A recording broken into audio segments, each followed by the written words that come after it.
Allahu Akbar, Allahu Akbar, Allahu Akbar, Allahu Akbar. Allahu Ekber, Allahu Ekber, Allahu Ekber, Allahu Ekber. Тут еще другой момент, Салях, Нас 20 для лет. этого и убрали оттуда. И в том числе и для этого. И экономику разрушить, и вот такую создать такую атмосферу. А что еще делать? Ну, чем заняться? Джихад. Что джихад? Должно быть в паранже, все должно все подвести.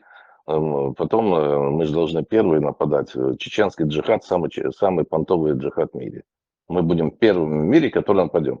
Но для этого надо создать отряды бойцов, подготовленных соответственными женщинами в паранже и так дальше. То есть, это все как бы вписывается в одну как бы канву. Хорошо. А вот вы кто? Представьтесь, почему у вас такое видение? Вот вы кто, чтобы люди знали? Кто Ты это? меня знаешь. Вень, ну что, Ну, я вас знаю, но вот слушатели вас не знают. Вы говорите, вы зашли, не поприветствовали, начали голой шапкой махать. Мы хотим знать, от кого идет эта вся от кого идет вся эта экспертиза? Бисмилля, братья и сестры. Да. Ну, кто вы? Вы этот самый, тот же, да? Тот же Ахчинах. Ага, ну, который вот этот вот, который. Назовите свой округ. В каком округу вы? Кругу относитесь? Сунжинская линия. Вот этот, который, да, ну, насильник, маньяк, убийца, который вот с бородой по сотне музмамов, да, насилует людей. Тот же, да. Который 424, там вы этим занимаетесь? Да, молодец, хороший дядька. Дядька хороший, дядька умный, пришел. Я, правда, бороду. Хорошо, Не ладно, ношу спасибо. бороду, у Да. меня это чесаться Да, начинается. спасибо за Мне кожа. да. Ну, наш сунжинский убийца, маньяк, насильник, чеченского происхождения, русский, православный, Ахрюшка, казак.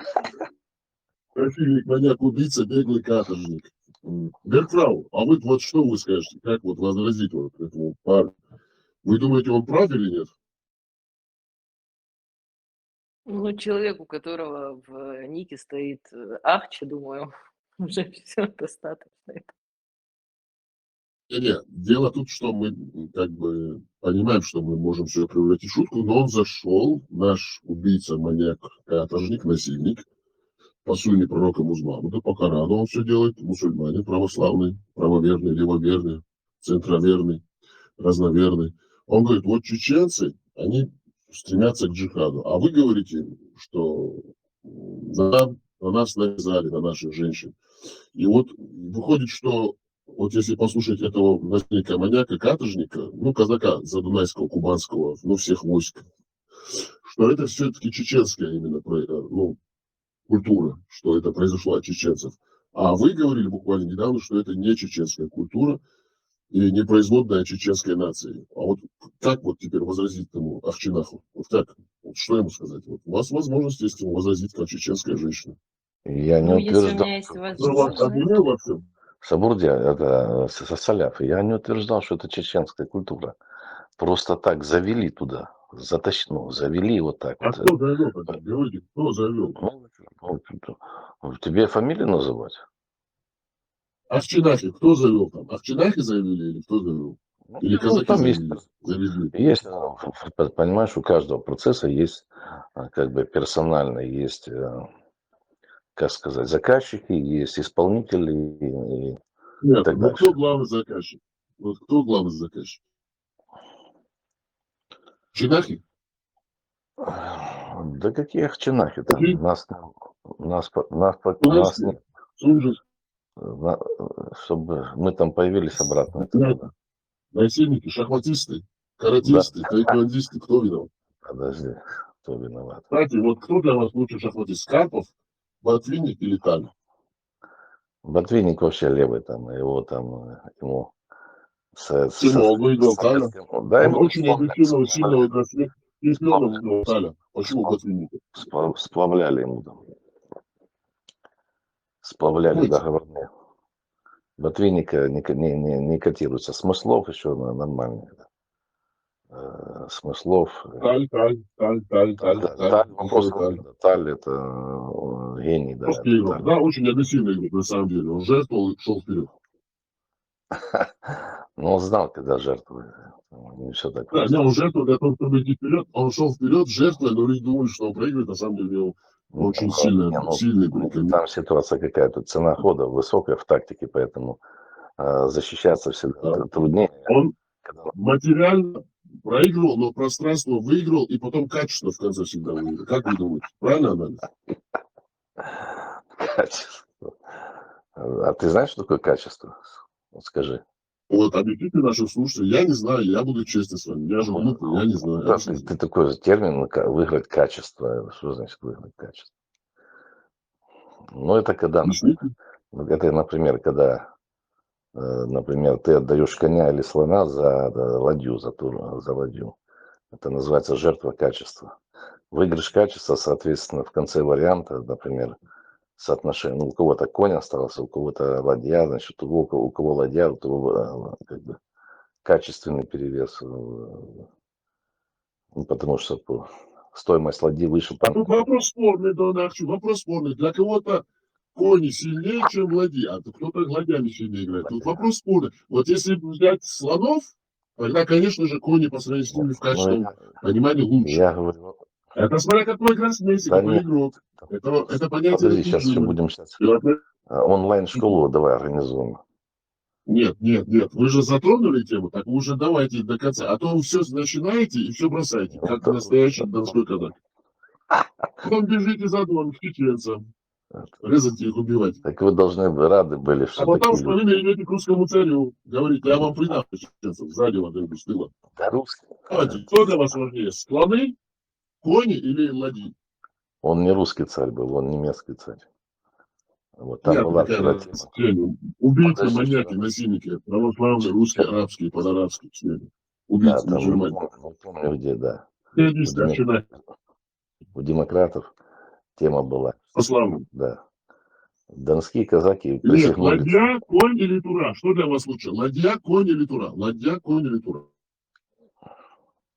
Я коней люблю.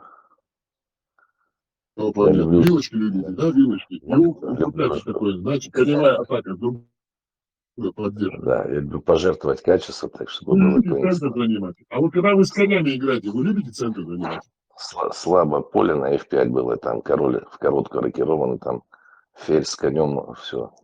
То есть в защите ладья, если идет атака на короля, в защите ладья не может справиться. Я вопрос вам задал, вы пропустили его. А вот когда вы атаку ведете своей кавалерии, вы центр конями берете, любите укреплять центр? За центр пешки борются в первую очередь. Понятно, пешки-то есть, но потом конями вы укрепляете или нет? Или как вы по флангам идете? По флангам можно идти конями, если эти поля не битые пешками. Это в шахматах называется. Это понятно. Вот я же вам даю. Если вы центр держите пешками, вы укрепляете его кавалерии или вы все-таки идете по флангам? Вопрос простой. Так, почему вы не можете ответить? Вы как настоящий казак-убийца вот этот. Например, мы занимаетесь такими. Да, вот мы на примере таком, шахматы, модели жизни, войны. Например, мы в Урс-Мартане закрепились. Вы знаете, что с нами разговаривает сейчас гроссмейстер международного класса? Смотри, мы закрепились в Урс-Мартане. Да. Вы чувствуете уровень? Чувствуете? Да, я тебя в Киеве жду, приезжаю на Арчи поиграем. Нет, в Киев мы не приедем. Нет, там опасно, там русские православные охлюшки ходят. Русские спецслужбы, вы же полностью я к тебе приеду там. Как Бобби Фишер, Исландия. Как Роберт Фишер, Бобби Фишер, Исландия. Возможно, Рейкьявик. Рейкьявик. Да, они молодцы, они там повыгоняли всех спекулянтов финансовых. Всех мусульман православных русских. Всех русских православных охлюшек мусульман, они все выгоняли. Особенно русский дух там вытравили полностью.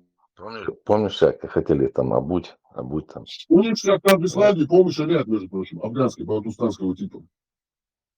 Там сейчас пиджак и пуштуны ходят в своих одеждах. Я серьезно говорю. Туда добрались тоже, в Исландию. Вопрос. Пешки в центре, конями укрепляйте центр и идете по флангу. План нормальный, принимается план. Вопрос вам задан, ответьте в конце концов.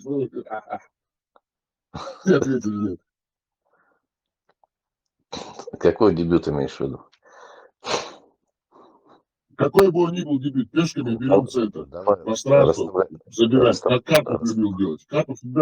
Карпов всегда любил брать пространство, давить, душить, а потом атаковать. Берем Карповский. Ну, Карпов, да. Берем центр пешками. У Карпова такой тоже Классический врожденный шахматный игрок. позиционный талант, да.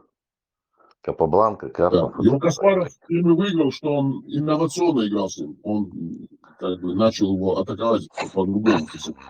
Ну это ладно. Вот карповская система, методика. Берем центр, берем пешками центр и начинаем душить. Я работал на том матче 85-го года в Москве. Понятно. Будучи Укрепляем кавалерии центр. А у вас какая? Давай, расставляй. Вы предпочитаете что, по флангам или по центру? Не, я люблю по флангу атаковать. Все, так и ответьте, что ты от 15 минут задает вопрос, они тоже вы не отвечаете. Все по флангам, все поняли. На фланге, смотри, чтобы на фланге атаковать короля, надо, чтобы центр был закрыт или фиксированным. Вот, чтобы, например, пешкой на e4 стал на e5, все, уперлись, тогда можно атаковать на фланге. Ну так вот, вы же не отвечаете, ты на вот это казахское, вот это вот, Да какие заводите тут? Я тебе Не отвечайте. только для тебя приватно лекцию свою пришлю. Все, я принял. Я даже начал вас, не то что даже, я и раньше вас любил, а тут сейчас вообще начал сильно любить и уважать. Бесплатно. Такие вот, да, тем более бесплатно. Тем более, понимаешь, вот как сколько потеряла Чечня, вот я бы там уже школу создал. Да, мы видим, вы растили такого ученика, и Инал Шарипов вообще молодец. Ой, молодец. Растили такое поколение, там, ублюдков, выблюдков. Спасибо за такое. Это позор моей секции, блядь. А зато он превзошел учителя, он очень хитрый стал. Знал бы я заранее, я бы вот там, не знаю.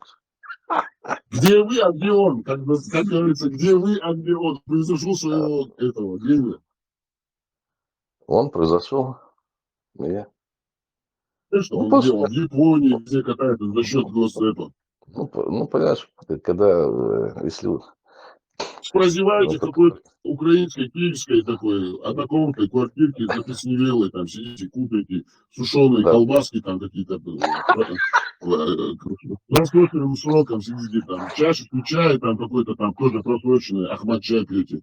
А он где? А вы где? А он где? У вас лифт не работает, у вас даже старый дом такой, знаете, полуразваленный уже, там окна поубивал обстрелы. Инал Шарипов, Вашингтон, Рио-де-Жанейро, Рейкьявик, Женева, Париж, Лондон, Токио, Сингапур. Да, вот такие примеры, они разлагают, ну, то есть, когда... Вот такие примеры вот показывает человек там беспринципный, бессовестный, да, там, продажный. И... Вы же его это научили. Вы же его этому научили. Вы же ему подсказывали, говорили, вот надо отдавай материальную часть, чтобы потом качественно выбрать. Бери пространство. Вот. Да? Он атаковал как талент. Вы ему дали не только талент. Да? Соляр, я в то время был не настолько циничным. Да, А вы знаете, что Таль выиграл 11 пешками, ходами 11 пешками поставил мат? Вы такую партию помните? Не помню, у меня память плохая. Он 11 пешками прошел. Таль, ну, 11 пешек выставил. Потом шаг сделал, Таль, просто пешками он задавил. Ну вот вы дали эту систему игры, как бы передали именно вот эту технику игры своему ученику, самому лучшему, Иналу Шарипову. И, конечно же, он вас бросил. Там вообще... Нет, там лучше не Инал, чтобы там были братья Аракеловы лучше. Вы всегда вот предпочтение отдаете другим национальностям. Ну, Инал Шарипов, чеченец, вообще гроссмейстер, исламский мусульманин, православный, русский, по-русски. Все, сунна. Вы куда? Да одни приводы. кричит Аллах Акбер. Ну, признайте его талант, ну что вы? Не, ну он такой весельчак, проходимец, аферист. В этом плане, конечно, талант Да, да, у меня не сравним с ним. Я его там, да. условно говоря, варианту дракона учил, а не варианту как бы политического. Хрукона. Дракон и Хрукон. Он хряк, Хрукон. Хруку пошел. Русский пошел. Они Руська ушел он. Иналов ушел. Кстати, Иналов передаю привет. Привет Иналову. Ардон Авчи. Авчинаха. Казака служит. И от вашего покорного слуги тоже. молодец, он там обещал, когда Да. вот, фильм создать, бабки взял и соскочил. Вот, Я убежал тоже, всех кинул. Как я вышел. Это ваша методика. Вы же его этому научили. Кидать всех, киданчики. Далы. А потом его тут Любите вы кидать? Честно скажите, Донатчик, сколько людей вы кинули за всю свою жизнь? За всю свою Мне практику интересно, профессиональной деятельности? последнее, то, что Балатеев, сколько ему за Варкович Салимжинову заплатили, чтобы он против украинца Барышпальца выдвинулся как технический кандидат на выборах президента ФИДЕ. Просто интересно, сумма. Ну, по-любому там деньги ходят. Это самое. Там всегда были КГБшные деньги. Вообще КГБ ваши, а сейчас ФСБ, ФСК, всегда не прокручивали свои. Сколько ведомостей он там получил? Понимаете, как его звали? Илюмжинов. Имя забыл. Кирсан Илюмжинов. Кирсан Илюмжинов. Представляете, вообще никаким боком Шахматов, который не имеет отношения, он стал президентом ФИДЕ. Не, ну там какой-то любитель туда-сюда. Вот. Не, ну понятно, понятно, что Россия хотела просто сдвинуть. Полгуш, он там инопланетянин летал там. Короче, такой, да. Заранее подстраховался, чтобы, если что, там закосить под дурака, короче. Да. Там матчи проводили какие-то международные, типа в Элисте. Но он там, Ну, это куром нас. да, он там это построил эту как-то. Кстати, вы были в Элисте? Да. В Элисте, вот, Понравился был? Сабурдел. В Элисте я там был лично командный спартакиада, это, ну, Юг России, зона, вот это, выход в финал. И я играл там лично командный зачет, я единственный, который Чечен-Ингушетия вышел в финал, там вырубил всех на первой. И вышел в финал в Смоленске в 84-м году. То есть я их там всех положил и вышел. И в финале я в десятку лучших попал из 100 человек. Ну, немножко не повезло, мог и в тройку зайти, там одна партия. Вот. Зачет там до республики шел, авчики-то выделяли. Там. Мой этот тренер, там второй, Мостовой Василий Ефимович, которого в начале 90-х избили до полусмерти возле своего дома. Там все этот Ибрахим говорит, приведи примеры, ну, можете сейчас прям записывать. Мостовой Василий Ефимович избит до полусмерти возле своего дома. Мостовой Бастрюк Ефимович, да? Нет, Мостовой Василий Ефимович. Мостовой Василий Ефимович. Его избили в 91-м году, да, возле дома? Нет, ну, сейчас нет, его где-то в 92-м или 3-м мне сообщили. Мостовой Вадим Ефимович был до крови избит. Василий Ефимович. Сейчас мы озвучим, вы сказали? Да, вы сказали, озвучим. Вот. Да. Мостовой Василий Ефимович был избит сотрудниками КГБ по Чечено-Ингушской автономной республике возле своего дома. Сотрудники Комитета государственной безопасности в то время по Чечено-Ингушской автономной Советской Республики были русской национальности, прикомандированы в Центральной России, а в частности Москва-Санкт-Петербург. Идем дальше. Была убита дочь Косторнова. Убита дочь наемными киллерами, профессионалами из 5-го отдела КГБ. Прикомандированы в Центральной России. Это были специалисты из Нижнего Новгорода. Понятно. Косторнов. Они хотели беспорядки спровоцировать, да? Вот у нас свидетель сейчас говорит свидетель. Они хотели беспорядки. Записывай дальше. Записываем дальше. Я озвучиваю сразу. Ярков Игорь. Избили тоже. Специалисты из Комитета государственной безопасности в 89 году, прикомандированные в Чечено-Ингушскую республику, в отдел Комитета государственной безопасности по Чеченской республике. На этот раз они были прикомандированы из Воронежа. Да. Это было 92-й, Весь 94-й, букет те, там. кто там раньше выехал. Там был весь букет специалистов. А вы помните 10-й городок, военная часть? Нет, это там 10-й. А разве был 10-й такой? Знал, второй был 15-й 10-й еще. городок там назывался, но назывался 10-й городок, военная часть там была. Вы там 10-й. лично 10-й. участвовали в ограблении этого военного городка. Вы там открывали ворота и типа запустили несколько чеченцев, 10 человек, а все уже оружие было вывезено на территорию Центральной России. Это был 90-й год. А потом было выдано Лобазанову, да? А потом с российскими вертолетами через Нательчный район они прямым ходом были выданы через Хазбулатова Лобазанову, да, вашему специалисту тоже из ФСК в то время уже. А мне сказали, Дудаев его вооружил. Тоже бывший шахматист, между прочим. Да, бывший шахматист, который был приписан к Международной Федерации шахмат Российской Федерации. Да. Ого. Шахматист-боксер в одном лице. Да. Быстро и, да, каторжник тоже сидел в тюрьме в Краснодаре. В тюрьме в Краснодаре, кстати, да.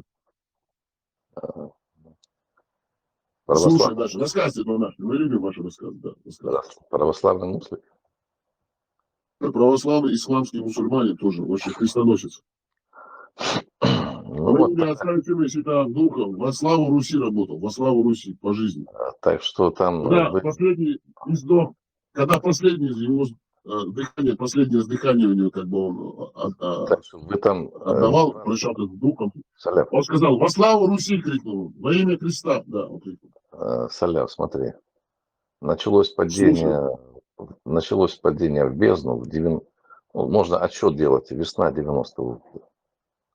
Вот тогда вас ну, как бы, нас, весь чеченский народ, да. Мы вместе с вами ходили против папочками. Папочками ходили в ваш кабинет, 7-й кабинет по улице Красных Фронтовиков. Не в 7-й, подожди, просто, я не помню, я просто был там тренерский мой кабинет.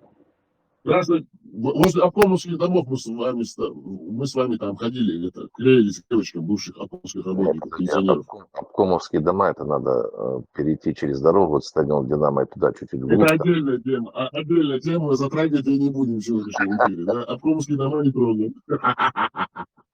Ах ты. Как мы говорили, элита не трогаем, элита обходим, все. Элита была, есть и будет. Может, это тоже там приблотненный был. С вами же ходили вместе, помните, мы в Клёш у нас брюки были, 70-ки. У нас есть один Зурзук 80-ки, а мы с вами были 70-ки. С папочками ходили, шахматистами. Так чесать языком, как ты, это только Грозненский могут. Мы 70-ки. А Зурзук все приезжал в села 80-ки. С магнитофоном ходил такой, помните, романтика. Или как там, японский, но он не был не японский на самом деле. А вы помните радиозавод города Грозного? Они выпускали радио. Я там даже был, мы как-то нас туда... Несколько дней мы там что-то паяли, какая-то практика была, нас туда что-то погнали на это. Я тоже там был в отделе кадров, между прочим, тоже просился на работу как-то.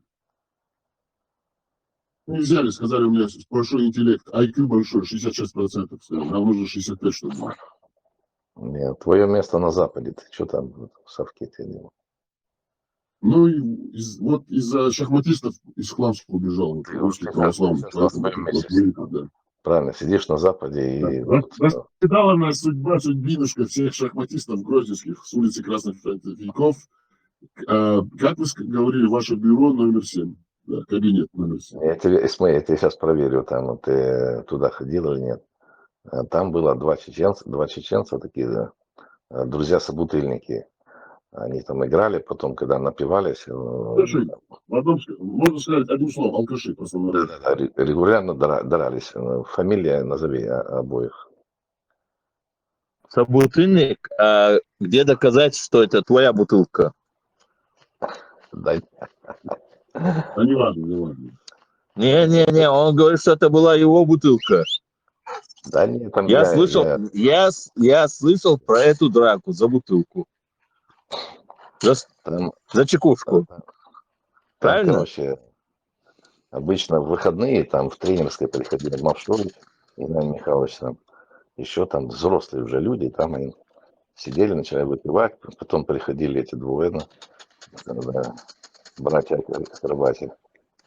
И потом садили в шахматы играть, горячие оба такие. И туда-сюда, слово за слово, переходило все это в драку регулярно. Ну, когда они боялись только двух человек. Халида Яндарбиева, вот это родственника этого, как его, вице-президента, и КГБшника Комарова. Когда эти были в присутствии. Кстати, вопрос. Комаров сейчас делал? Куда он поделся? В Украине тоже, в Киеве? Как вы думаете? Не, он куда-то, он вообще, он русак где-то. Кто-то мне сказал, что он в Липецкую область уехал к себе на родину. Меня все-таки меня терзают мутные сомнения. Я думаю, все-таки в Киеве сейчас. Да не, кому такой Киев там-то. Что, будем верить вам на слово? Вы все-таки наш казак. Ну, Добрый в казак. Киеве только я оказался, потому что Плачущий убийца, да он казак, да он плачущий убийца. Когда убивает, любит людей, он мы плачет. же сунжинские хохлы, вот поэтому я в Киеве. Со слезами на глазах он режет чеченцев. Со слезами на глазах отрезает их голову, уши, кипятит их голову, чтобы сохранить их. Со слезами на глазах. Донавчи, родственник мой. Он, Альберт, подожди, это- подожди, он действительно так делал, Вени? Альберт, А вся подожди. его жизнь, это его практика по жизни. Он шахматами одновременно занимался и этим Так занимался. он же, как такое может быть, как он мог так поступить? Он же как-никак дальний родственник наш, понимаете ли? Я же рассказывал историю, как он стал дальним родственником. Альберт, ты должен гордиться. Вот все ходы продуманы на 10, 40, 50 ходов. Ах У него ты, все ходы смотри. продуманы. Кстати, бабушка рассказывала, что у них в роду шахматы играют. Ах ты какой, смотри, Донавчи. Ну, я рассказывал, когда мои предки приходили, брали дань у этих сунджовских казач, зателей Скажи, приходили. давай. И вот Жизнь, да, они брали? жизнь брали, да, брали это за царской России жизнь, потом уходили обратно в горы. Много добра было, очень хорошо было. И заодно бывало так, что... И, кстати, коллега, Вени, вот этот Хапенко, как? Да, который спрашивал, почему вашим можем, нашим нельзя. Он тоже оттуда родом. И вот, представь себе, вот за своих прадедов обидно, да? Что мои прадеды приходили, брали дань. Да, которые говорят, почему вашим женщинам нельзя, а нашим можно. Да, тоже оттуда же, понимаешь, тоже оттуда родом. И вот такая обида засела, но самое, что не обидно, что мои прадеды не приходили воровать у них женщин, они сами соглашались.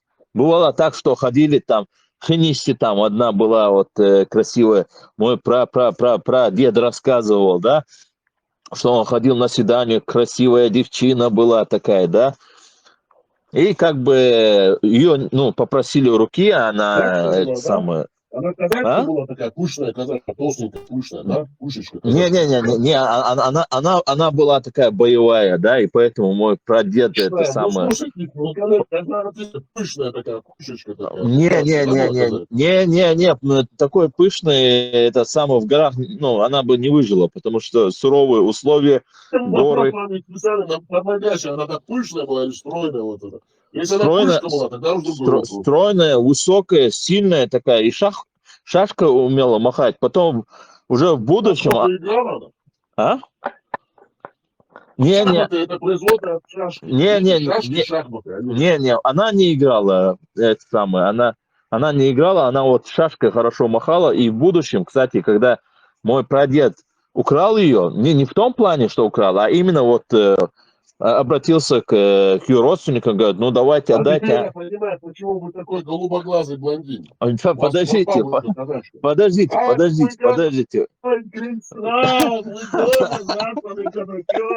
Не, подождите, дайте рассказать. Лени, подождите. Он блондин голубоглазый, он засланный казак. Это ваш, один из ваших. Это Криксон, вот вы спелись. Я вас расписал. Лени, дай рассказать историю. В итоге... брата. Родственники вот это вот, он Авчи не соглашается, прадеда его тоже, да, не соглашается, чтобы это самое отдали, говорят, вы язычник, а мы верующие православные христиане. И в итоге, говорит, он говорит, мы с тобой договорились, что ты станешь язычницей, правильно? Правильно. Она говорит, конечно, без базара, пошли, садись на лошадь, и ускакала, и с собой шашку взяла. И в будущем с этой шашкой она воевала Этих предателей, Дон Ахтовцев. Вот за что Против них обидно. дама стала? Нет. Против них дама стала? Да, да, ну как не восстать? Ну, мои прадеды, они это самое язычники, а эти православные какие-то, называют Вы себя знаете, рабами я Божьими, должен рабами все-таки царями. сделать...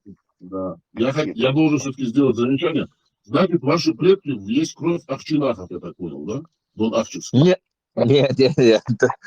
Если это так было бы, то мы бы хорошо шахматы играли бы. Такого у нас нет. Нет, жестокости у нас не было. Вы нашли Кстати, какие-то родственные души среди чеченцев. я же говорил Один из тогда ваших. тоже, это мой дальний родственник, понимаешь? Мои предки ходили за Терек, там, вот эту Сунджу, где у них был гарнизон, брали там, у них джизью налог, говорили. Ну, забирали свое, как Да. говорится. Нагло проходили, забирали. А девочки видели, красивые парни, горцы, и с ними уходили, сами добровольно там. Я же рассказываю историю, как... Крицан, давайте опишем тех горцев. Они были широкоплечие, узкая талия, Да, подтянутые, стройные, статные, высокие. да, Были усы такие, знаете, скрученные, да, шашки на боку. Правильно? Вот так же они были? да, кстати, да, и вот эти хвосты были. Чеченцы, да? Ну В да, брюках сидели, на конях скакали, да. Под Не- конем вот могли пройти на скаку, да? да, Вот ну так я могу вот описать самое. своих предков. Смотри, коллега, смотри, вот мои дяди, отец там тоже в детстве носили эту прическу, скажем так, волосы под хвост взбривали там по бокам, да, и оставляли хвосты. Это было еще с тех времен обычае языческое. Мой дедушка им делал такую прическу. Вот такие были, да. И борода была, усы были. Приходили, брали дань и уходили обратно в гору. А туда подниматься никто не смел, понимаешь? И там шашка не помогала, там воздух разжиженный, он тяжелый.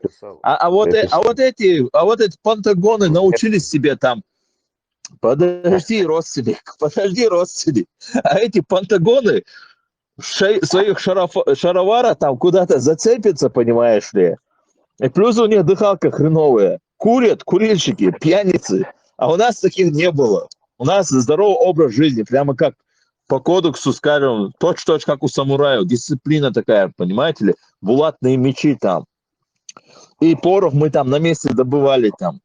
Ну, потом в итоге, да, появились коллаборанты, басурманы им помогали там, они говорили, мы вам давайте замочим совместно вот этих грязных язычников, мы как-никак авраамистские одной веры там, и заключили союз, да, и начали подавлять, да. Но как-никак дух остался, да. А вот тебе позор, Донах, вот твоя родственница была нормальная девушка, не была жестокой, да, стала язычницей, кстати. Вот эту шашку, кстати, использовала против православных. Не стыдно тебе?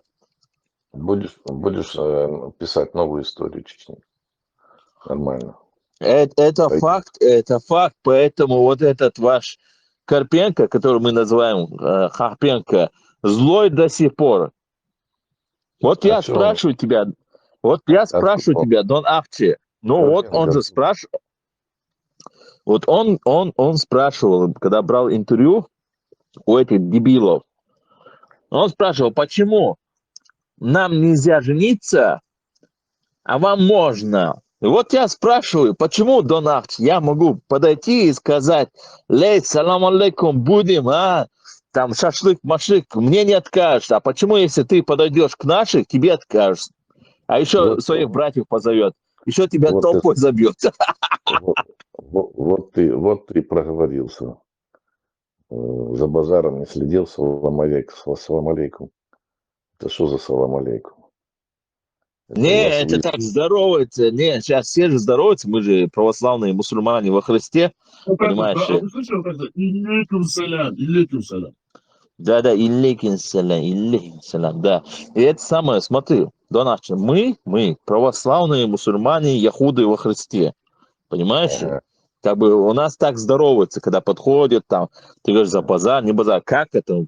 Подходит, говоришь, шалом, салам, там, Там, что тебе будем как пьяницы подходить, говорить, здорово, там, девчина. Что, так, что ли? По православному подходим, говорим, салам. Что ты недоволен, а? Да ничего, все нормально. Ну, Сионисты, нормально. Вот я спрашиваю у тебя, почему мы можем подойти и нам не откажешь, а почему, если вы подойдете, вам откажут. И еще там своих братьев позовет за то, что ты домогался. Ты уверен, что отказывали? Конечно, уверен, конечно, я же знаю. Вы же жаловались, вон, даже то, что происходило в России, его затронула своя история, вот этих казаков, которые были у него, когда тоже оккупанты, садисты, маньяки, убийцы, педофилы, там, развратники. Тоже ему стало обидно за своих прабабушек.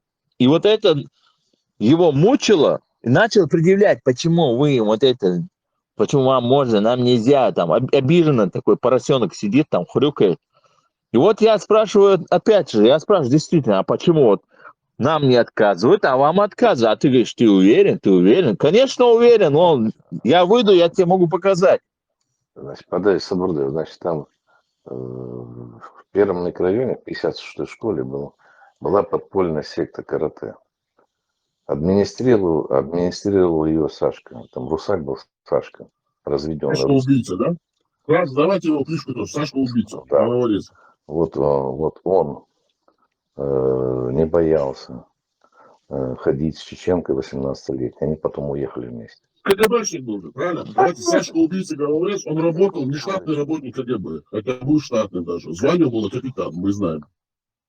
У меня КГБшник. с параллельного класса Русаль. Адрес, дай, скажи, как его зовут, данные. Сейчас мы к этому Сашке поедем. Да нам пофиг, без разницы, где этот КГБшник, там, ФСБшник, пускай дает адрес, имя. Даже если он постарел, мы ему напомним, понимаешь? Да, головорез, лысый. Погонял лысый. Чеченка приехала из села, там поступила в техникум, и она с ним уехала. Афганка? Чеченка надо, подождите, Чеченка надо, как это сказать, уточнить. Она бантустанка или пуштунка, вот надо происхождение чеченки. Она в то время бантустанка? Ну, какой это год был, когда это все... Вы же про это рассказываете, вот вы должны говорить, когда Чеченка, бантустанка?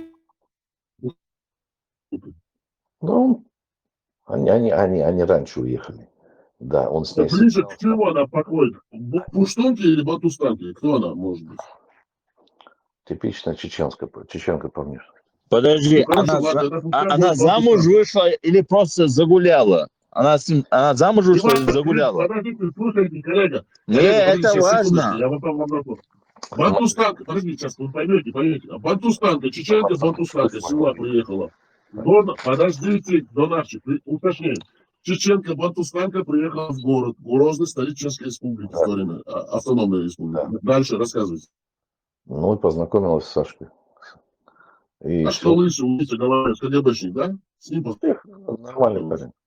Ну, ему было где-то чуть больше. Убийца, говорит, да, тоже? Заднеприводный. Нормальный парень? Его там на бутылочку прокрутили. Да, не КГБ, напротив Рискова, да? Там его обработали по полной. Ему было чуть больше 30. Как его, Сашка Каратист, да? Сашка Каратист.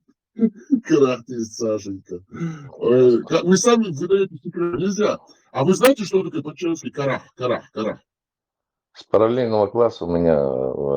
С параллельного класса, да, карахтист. Поэтому вы знаете, что обозначает, вы выдаете, сами того не подозревают, все эти секретные данные. Карахтист. Вы знаете, что обозначает по-чешски? Сказки не рассказывайте там, да. Серьезно говорю вам? Вы что, Донарчик? Я вам серьезные вещи говорю. Дай волю, половина бы выходила замуж за казаков. Карах. Вы понимаете слово производное? Я вам говорю, что это обозначает. Карах. Очумелые ручки. Это значит, очумелые ручки, значит, руками работает. Природу людскую не знаю. Да, людская природа. Как он может жить за чем-то бантустанки к тому же? Она же бантустанка, а он работает руками. Какая может быть между ними связь? Тем более он Сашка, лысый, убийца головы, заднеприводный. Его бутылочкой обработали. Агент не штатный КГБ, и также штат. Он нормально, он такой свет. Майор безопасности. У него была такая походка, как вот, как будто у него там торчало так, ну, как-то вот его в бок тянуло его. Было такое, что ли? Там Как-то вот неуправляемый зад называется. тебе Неуправляемый прям... зад называется. Он такой, как он ходил вообще? да, ну, Он вот ходил это... как Сергей Зверев, как вот, подожди, вот давайте пример. Сергей Зверев, видите, вот это у него задняя часть как-то в зад, она отдается, как-то уходит вот это у него. Как будто там подушечка. Он так ходил, вот, Саша, Я бы хотел, чтобы ты ему это все вот это в тот ну, вот. сказал бы в лицо, абсолютно не, я бы ему в лицо и сказал бы. Я просто сожалею, что я не могу ему в лицо Адрес, сказать. адрес, гони, не болтай, адрес давай уже. До нахчи, а то с тебя тоже сейчас дань возьму, елки. Что ты тут Значит, распоясился уже? И Да, вопрос садись, дадите тогда. маньяк, Лучше по убийца. существу. Вопрос можно дать? Крис, подождите секундочку. Крис, потом вам отдадим на растяжание. Он ваш родственник все равно, вы братья, кузены. Донавчик, первое объясните то, что все-таки Илон Маск, отец Илона Маска, Эрл Маск, поехал в Москву. Не кажется ли вам, что сейчас это будет конец Украины? я же вам уже раньше говорил, что это вся вот эта, начиная с ковида, вот этого террора по всему миру выполняли одни и те же инструкции. Это все сговор. Вот. Это сговор. Что сговор чего? КГБ, ФСБ. Эрл Маск поехал в Россию, участвует в форуме. Он хвалит сейчас вашего верховного халифа православных исламских мусульман, Ну, вашего поехали. халифа, русского мира, создателя русского мира, вообще защитника русского мира, из всех святынь исламских, Мекки, Медины, Коана, Корана, защитник, всего защитник. Тех, Ему поехал на поклон, его хвалит. ну, подожди. А Маск рассорился с Трампом, с нашим президентом. Дональда Трампа он предал, нашего президента. Вам не кажется, что он побежал жаловаться своему патрону на нашего президента Дональда Трампа? Он подрывает наши позиции. Вот как вы это объясните? Свобода. Они все клоуны одного театра. Это все Театр шоу какой? Русский театр? Русский драматический народный театр? Или все-таки такой, знаете, для всех, русский драматический? для всех лохов в мире. Вот это шоу. А Украина как там выйдет из этой ситуации? Украина, может, вы никак, вам не кажется, что раздали все-таки Украину? Все, конец. Как сказал бы мой покойный дедушка, на все воля Аляха. О, вот это понимает по-нашему, да, алхамдулилях, все, да. Ответили на все вопросы, да, алхамдулилях, все. Да. Ну, что тут. На все воля русского раба Аляха, арабского. Ну, то есть в 2020 году же серьезно, там глашатели, ну, тоже говорящие рты в Давосе же прямым текстом заявили, что начинается четвертая, там, как они назвали, промышленная революция, чи как там. Это сказки, а я думаю, вы все-таки умный человек, высокоинтеллектуально развитый шахматист. А вы верите в эти сказки, да? Заговоры, теории заговоров. Ну как так может? Вот поэтому вы живете в маленькой комнатушке, однокомнатной квартирке, заплесневелой. Ну, недалеко от центра, конечно, Киева, в старом здании, развалином таком, разваливающемся, в трещинах весь. Без лифта, без удобств санитарных. Ну, почти это самое, как его, вот это вот. Как называется в России, вот были эти общаги, вот, ну, эти, как их называют? Турлушки, турлушки, турлушки, На всех один турлушки. туалет, на 10 комнат один туалет. Как это называлось вообще раньше? В Советском Союзе? Бараки, Как? Как это? бараки, Не бараки, общаги, а вот это вот. Как? бараки, бараки, Не барак, они как бы квартиры, коттеджи, но у них... коттеджи, Да нет, коттеджи. 10 квартир, у них туалет один, душ один, и там стоят утром в очереди они. Как называлось в Советском Союзе? Я забыл уже название. Хрущевки. Нет. Не Хрущев. Турлушки. Да нет, у них специфическое название, там все как бы квартиры, они разные, но... Избушка на курьих ножках. Да нет, это в городе, квартиры, ну подождите, Крисла, какие избушки, это самое. Назывались эти, не общаги, а вот, подождите, сейчас я вам скажу. Ну, помогите мне, вы же там поэтому живете, потому что вы все-таки, оказывается, не высокоинтеллектуально разве что, вы верите в теорию заговора. Вы сами запутались в своих фантазиях. Коммуналки, нет? Вам Коммуналки, да, кажется, коммуналки назывались, да. прям так Коммуналки. хочется, чтобы я тут в центре Киева жил. Вы все-таки не заработали на квартиру, я так понял. Вы все-таки, оказывается, в теорию заговоров верите, поэтому жалко вас, да. Да, Давай свой коммуналки, да. расскажи, кто такой Маск, его папа и откуда они взялись. Смотрите, вот тут Расскажи. написано, коммунальная квартира, квартира в изолированных жилых помещениях, в которой проживает несколько семей или жильцов. Обычно в коммуналках несколько комнат для жилья, а остальные помещения считаются местами общего пользования. К таковым относятся кухня, санузел, коридор, кладовка и так далее, и так далее. Вот вот поэтому живете коммуналки, потому что вы не как Шариф Пинала. У Шарифа Пинала все-таки жилка такая, знаете, чеченская. Где надо туда и Давай. приткнуться. А вас он обманул. Вот Давай вас лучше старость обсудим теперь не радость. Слушай, давай лучше обсудим дело Эпштейна, что Маских обвинил вашего Давайте так званого обсудим, да. странного Эпштейна, он президента в Да, давайте обсудим. Давайте вашу версию, мы слушаем. педофилии обвинил. Да. Давайте будем слушать вашу версию, да, мы слушаем. А ты знаешь, вот этот... Обобщим. Да это ничего версия, по-моему, еще эти файлы Wikileaks открылись. Файлы, да. Джулиан Ассанж. Джулиан Ассанж. Wikileaks. Да, самолет этого Эпштейна за детишками регулярно летал на территорию Российской Федерации. Это вся одна и та же контора там. Ну, конечно. Ты же ничего этим занимается, маленьких мальчиков. Это теория заговора. А вы были это... А, кстати, вы имам? Вы тоже по профессии имам или нет? Вот так вот на этот вопрос. Мне кажется, что вы все-таки имам одновременно. Это не вы там в мечетях это портили маленьких мальчиков? В душе имам. Да. А вы знаете, что вот имам этим занимается? Как вы думаете, на нашей? Это достоверная информация? Вот, на ваш взгляд. Смотри, сейчас тебя слушаю, смотрю видео из Лос-Анджелеса. Чувак такой, потлатый, здоровый такой, и загасил 2 полицаев. Он по морде дал, побежал. Он что, мусульманин тоже, да? Да это не, на латиноса похож. Ох, блядь. Римский мусульманин. Кстати, президент какой страны, Никарагуа, да? Он же тоже мусульманин палестинского происхождения. Он с Трампом спелся. Это ты с Сальвадором попутал, Саляф. А? Ты не подготовился к эфиру. Это ты на нас с президентом Сальвадора попутал. Не, подождите, я вам скажу.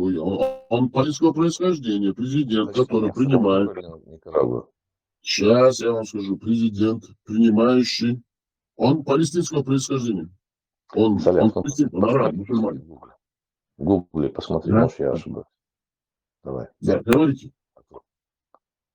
Ну, ты все посмотрел в Гугле, точно Никарагуа или Сальвадор? Ну, говорите, я слушаю. Дуэрте его, как бы, Дуэрте или Буэрте, как его там сейчас. Ну, вы говорите, слушаем вас.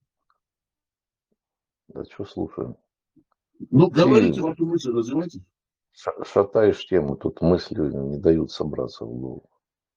Есть смысл нашего эфира, чтобы вы не могли свою пропаганду закидывать. Да какая пропаганда? Так, смотрю. Я тебя слушаю, смотрю еще параллельно у меня со 2-го телефона. Горит Казанский. У меня сейчас в наличии 4 мобильных телефона. Зачем он сломал? Так получилось случайно. У жены сломался, и у меня. Думал, что им гаплык.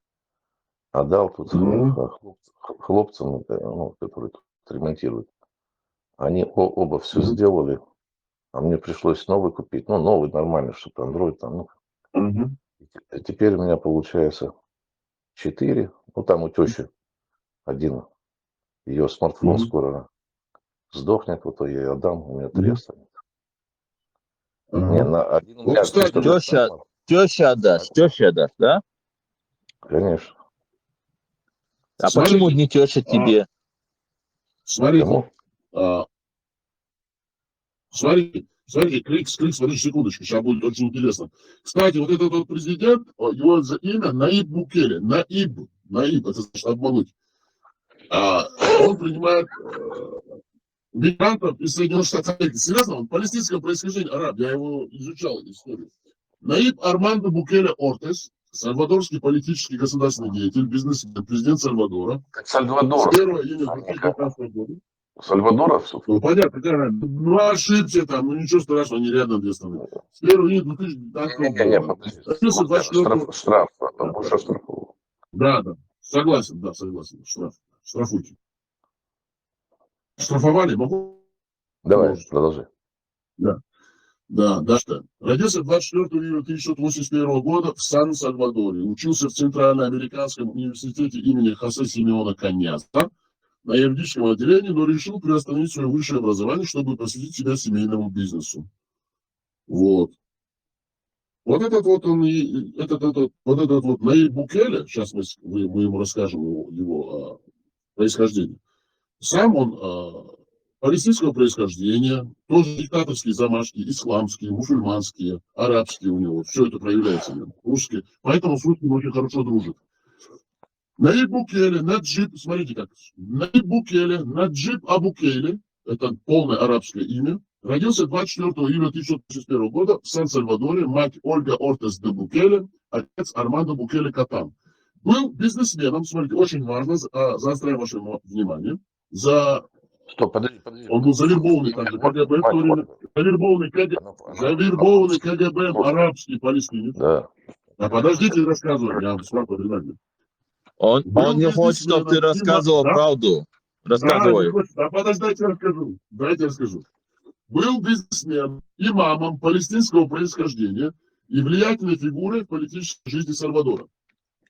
С детства проявил большие способности к предпринимательству. Деньги ему на начальный бизнес выдало 4-й отдел КГБ, как обычно.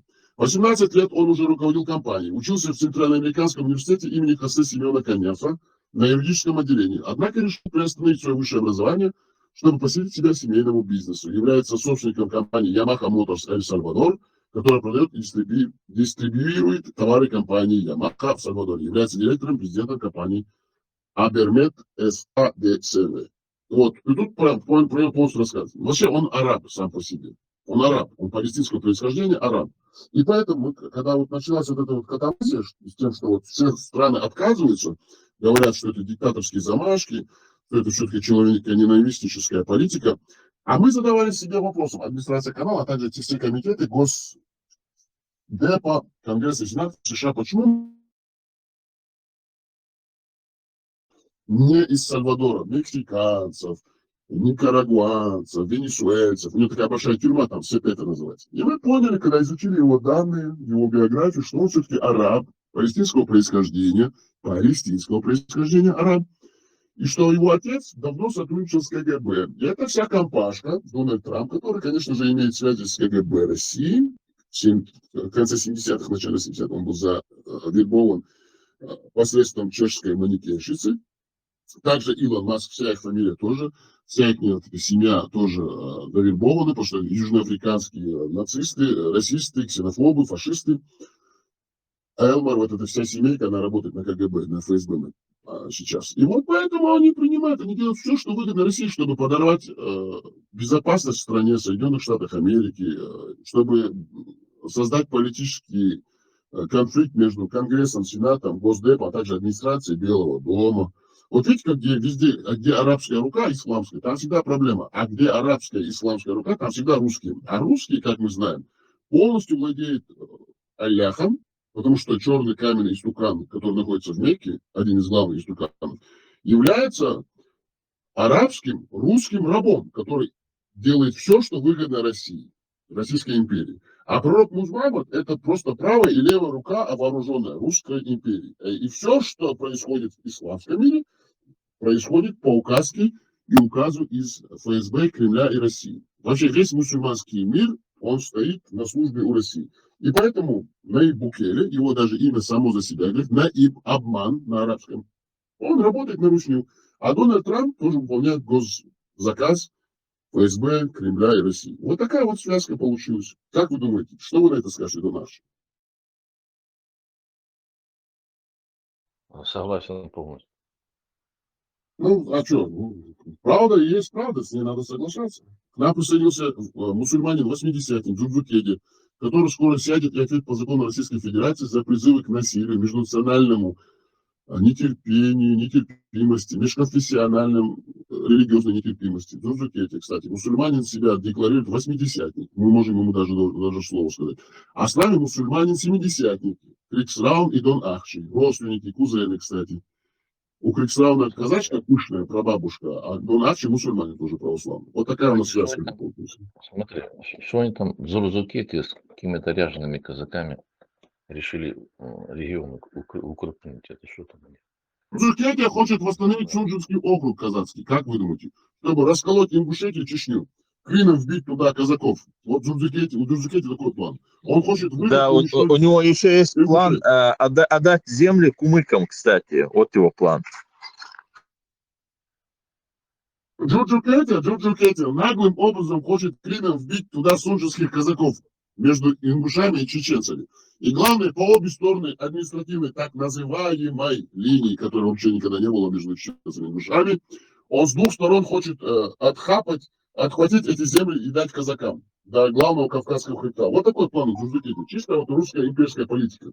Одновременно он создает конфликты по западу и на востоке Чешской Республики. Вот такой у нас Джуркетия, молодец. Мусульмане 80-е, призывает к исламскому миру.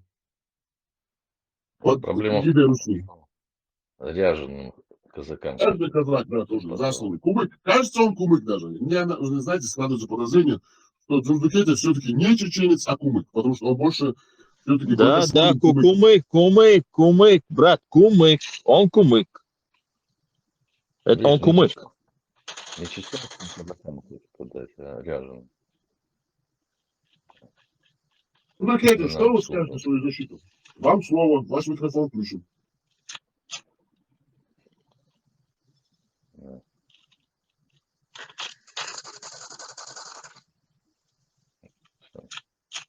Не Джуркетия, говорите. Какой у вас план укрепления Кумыкского региона? Кумыкский, Закаспийский, Прикаспийский округ. разоблачили. Получили. А столицу знаете, он где делает? Кумыкистана. Кизляр. Серьезно? Тунжинскому округу он столицу делает. Малгобек. Кошмар какой. Кошмарит вас. Он вас просто жестко кошмарит, казаков. В Дунайске. Да. Нет, чтобы Урус-Мартан сделать. Эта территория принадлежит вот этому кумыкскому ханству. Он все отдает кумыкам. Вообще планы у Джуркетии такие. Создает Сунжинский округ, Ага. а всю территорию, вот если сверху с севера идти, по левую сторону до Каспия, это будет Кумыкское ханство. Вот. Столица в Кизляре. Я не Чеченцев места нету. У чеченцев нет никаких шансов там выжить.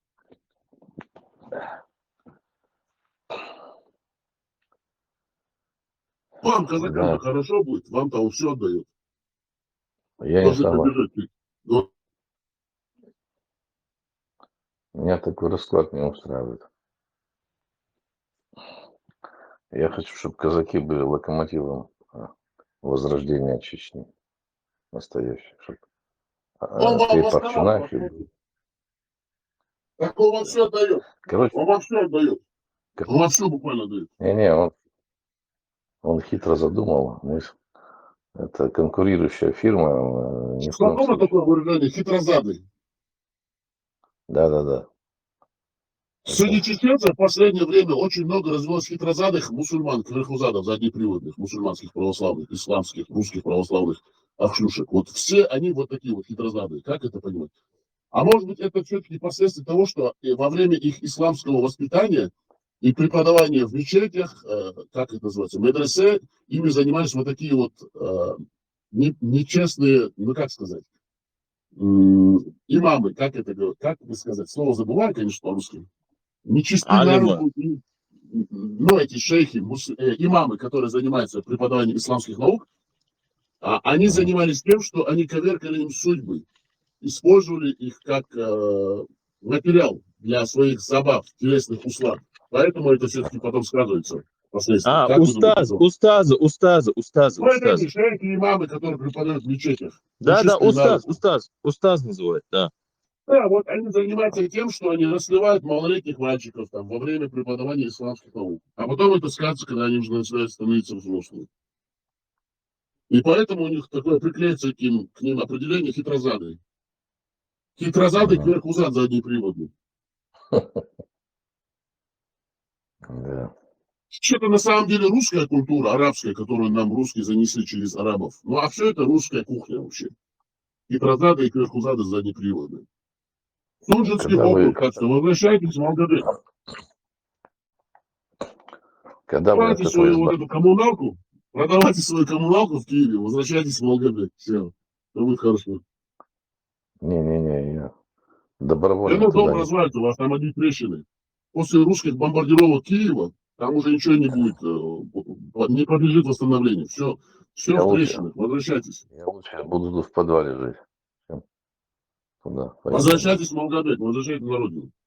Ни в коем случае. Возвращайся домой, где вы счастливы были, но наши.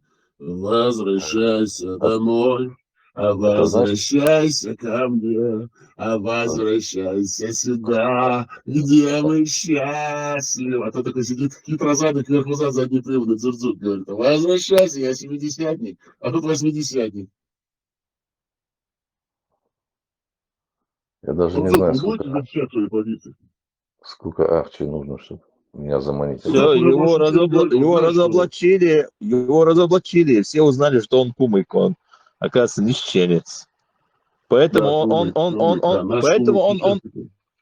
да, и поэтому он намекал, он говорил, давайте будем заключать там союз и с кумыками, и со всеми там, понимаете ли. Вот почему он это все говорил. На его картах чеченцам места нет, там одно кумыкское ханство. Да, только для них. Дзурдзук, у вас есть сейчас возможность защищать ваши позиции, но Дзурдзук никогда больше ничего не скажет здесь, потому что он боится, что это все будет передано в Следственный комитет как материалы будущего уголовного, а также настоящего уголовного дела по отношению к нему. Ему сейчас ведут оперативно-следственные мероприятия, следственные процессуальные мероприятия, чтобы понять его связь именно вот с развалом российской, вообще к призывам к развалу Российской Федерации на территории Северного Кавказа, именно на территории настоящей, именно Чешской Республики, с переформатированием административных границ субъекта Российской Федерации. Вот Дзурдзук этим занимается, поэтому сейчас против него возбуждено или предследственные вот эти проверочные действия. Вот такие вот дела. Кумык, то есть Джурджук, забыл, говорю, кумык. Почему ты кричал на собеседовании кумыкляр? Джурджук, кумык, скажи, пожалуйста, зачем ты кричал на вашем секретном конференции кумыкляр? Вот так кричал. Да. Представь себе, приехали из Узбекистана, и плюс это самое, хочет еще забрать у нас это земли. Кричат кумыкляр. Какой кумыкляр? А главное, казакам с барского ключа отдает целые территории, да? Как это так? Да. Нагло такой еще. Кумыкляр, да? Вымышленным казакам. Они же не казаки, они же убийцы, каторжники, насильники, маньяки, беглые крепостные крестьяне. Так нельзя. Самое смешное в этом истории то, что он хочет делать фитну. Понимаешь, скажем так, на понятном языке. Фитну делает парень. Говорит, давайте... Он восьмидесятник, ему можно. Да, кумыка можно, да. Кумыка можно. Конечно же, он же кумык.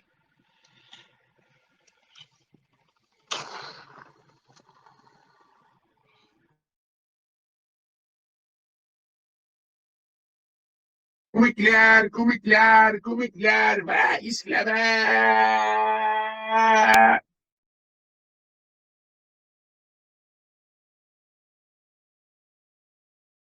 Так, ладно, кумыкляр. Вы будете говорить или нет? Если не будете, тогда все. Крикс, у вас есть что добавить вообще? Ну, как вы вот охарактеризуете ситуацию сейчас на данный момент? Ну, ситуация в данный момент, нормальная. Но вот хотелось бы, чтобы вот этот 80-ник кумыкляр сказал что-нибудь. Ничего не скажет, он боится, что его запишут и отдадут все-таки куда надо. Потому что мы действуем по законам Российской Федерации в строгом соответствии с Уголовно-процессуальным кодексом, со всеми правовыми нормативными актами Российской Федерации, тогда как он нарушает систематически все законы Российской Федерации. Гражданский кодекс, уголовно-процессуальный, административный, региональный, областные законы. Все нарушает кумыкляр Дзурдзук. Так, ладно, дорогие друзья, Войцутяхар Аярзё, к нам присоединился Маржан. Маржан, кстати, вы сегодня попили водички? Поели, что надо? манго, там всякие шманго. Да, поела. Вообще, вы любите авокадо или манго? Или вот это, что там еще такие экзотические фрукты? Я люблю арбуз, где больше воды. А авокадо приходится есть. А арбузы, вы знаете, вот в Кумыкской низменности очень хорошо растут, засушенном этом регионе, да.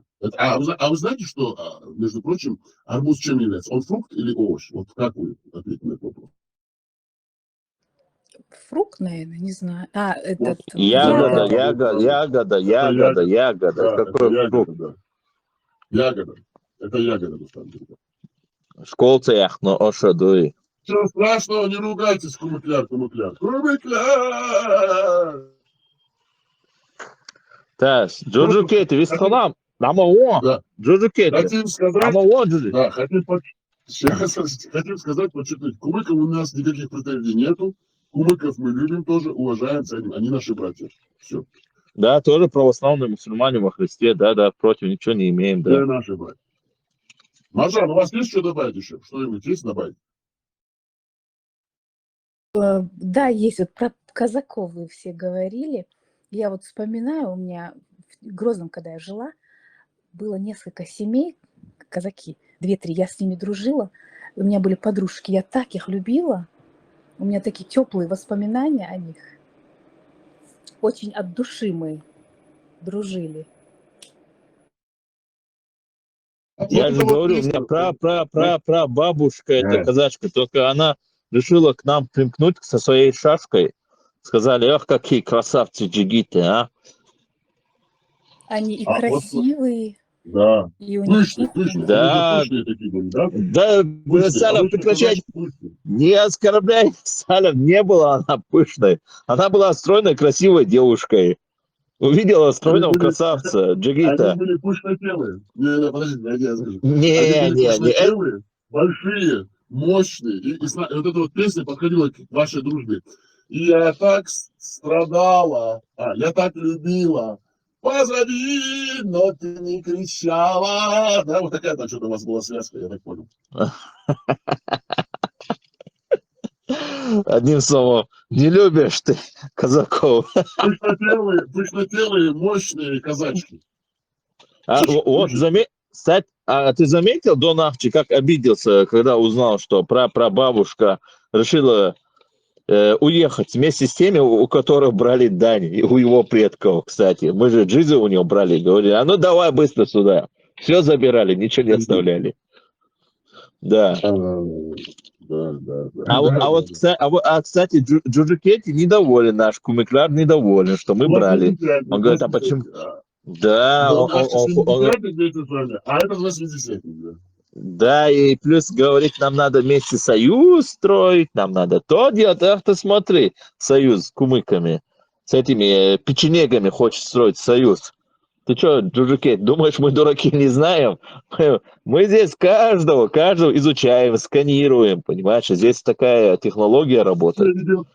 С вами ведет беседу Крикс Раун, чеченский боевой ворон со скандинавским окрасом, боевой журналист, военная разведка. Правда, насквозь вас, рентгеном берет. Да. Так что, На Джуджукетти... каждого досье, Крикс, подтвердите, на каждое досье, на каждого папочка, где надо, все просканировано в электронном формате, выложено куда надо. Даже, правильно? Да, все есть, все готово. Джуджук, на тебя тоже кумык ты. Отправим тебя обратно домой, Узбекистан. Тебя родина заждалась, Кумыкляр. Да, Кумыкляр! Хорошо, давайте последний вопрос. Маржан, у вас есть еще что добавить? Вот, насчет казачек вы сказали, пышнотелые казачки толстые в теле были. Это мы поняли. Что-нибудь есть другое? Про бабушку не оскорбляй. Нету, я опоздала, если бы я знала, что вы сегодня, пока я там шастала, а вы уже эфир начали. Тут все обсудили. И шахматы, и шашки, и казачек, и казаков, и мусульман, 70-ки, 80-ки, православные, русские. А про шахматы что? Нам сегодня уроки бесплатной игры техник шахматных преподавал наш дорогой убийца, маньяк, насильник, головорез, посуни пророка Мухаммада, 424 Дон Ахчи Задунайский.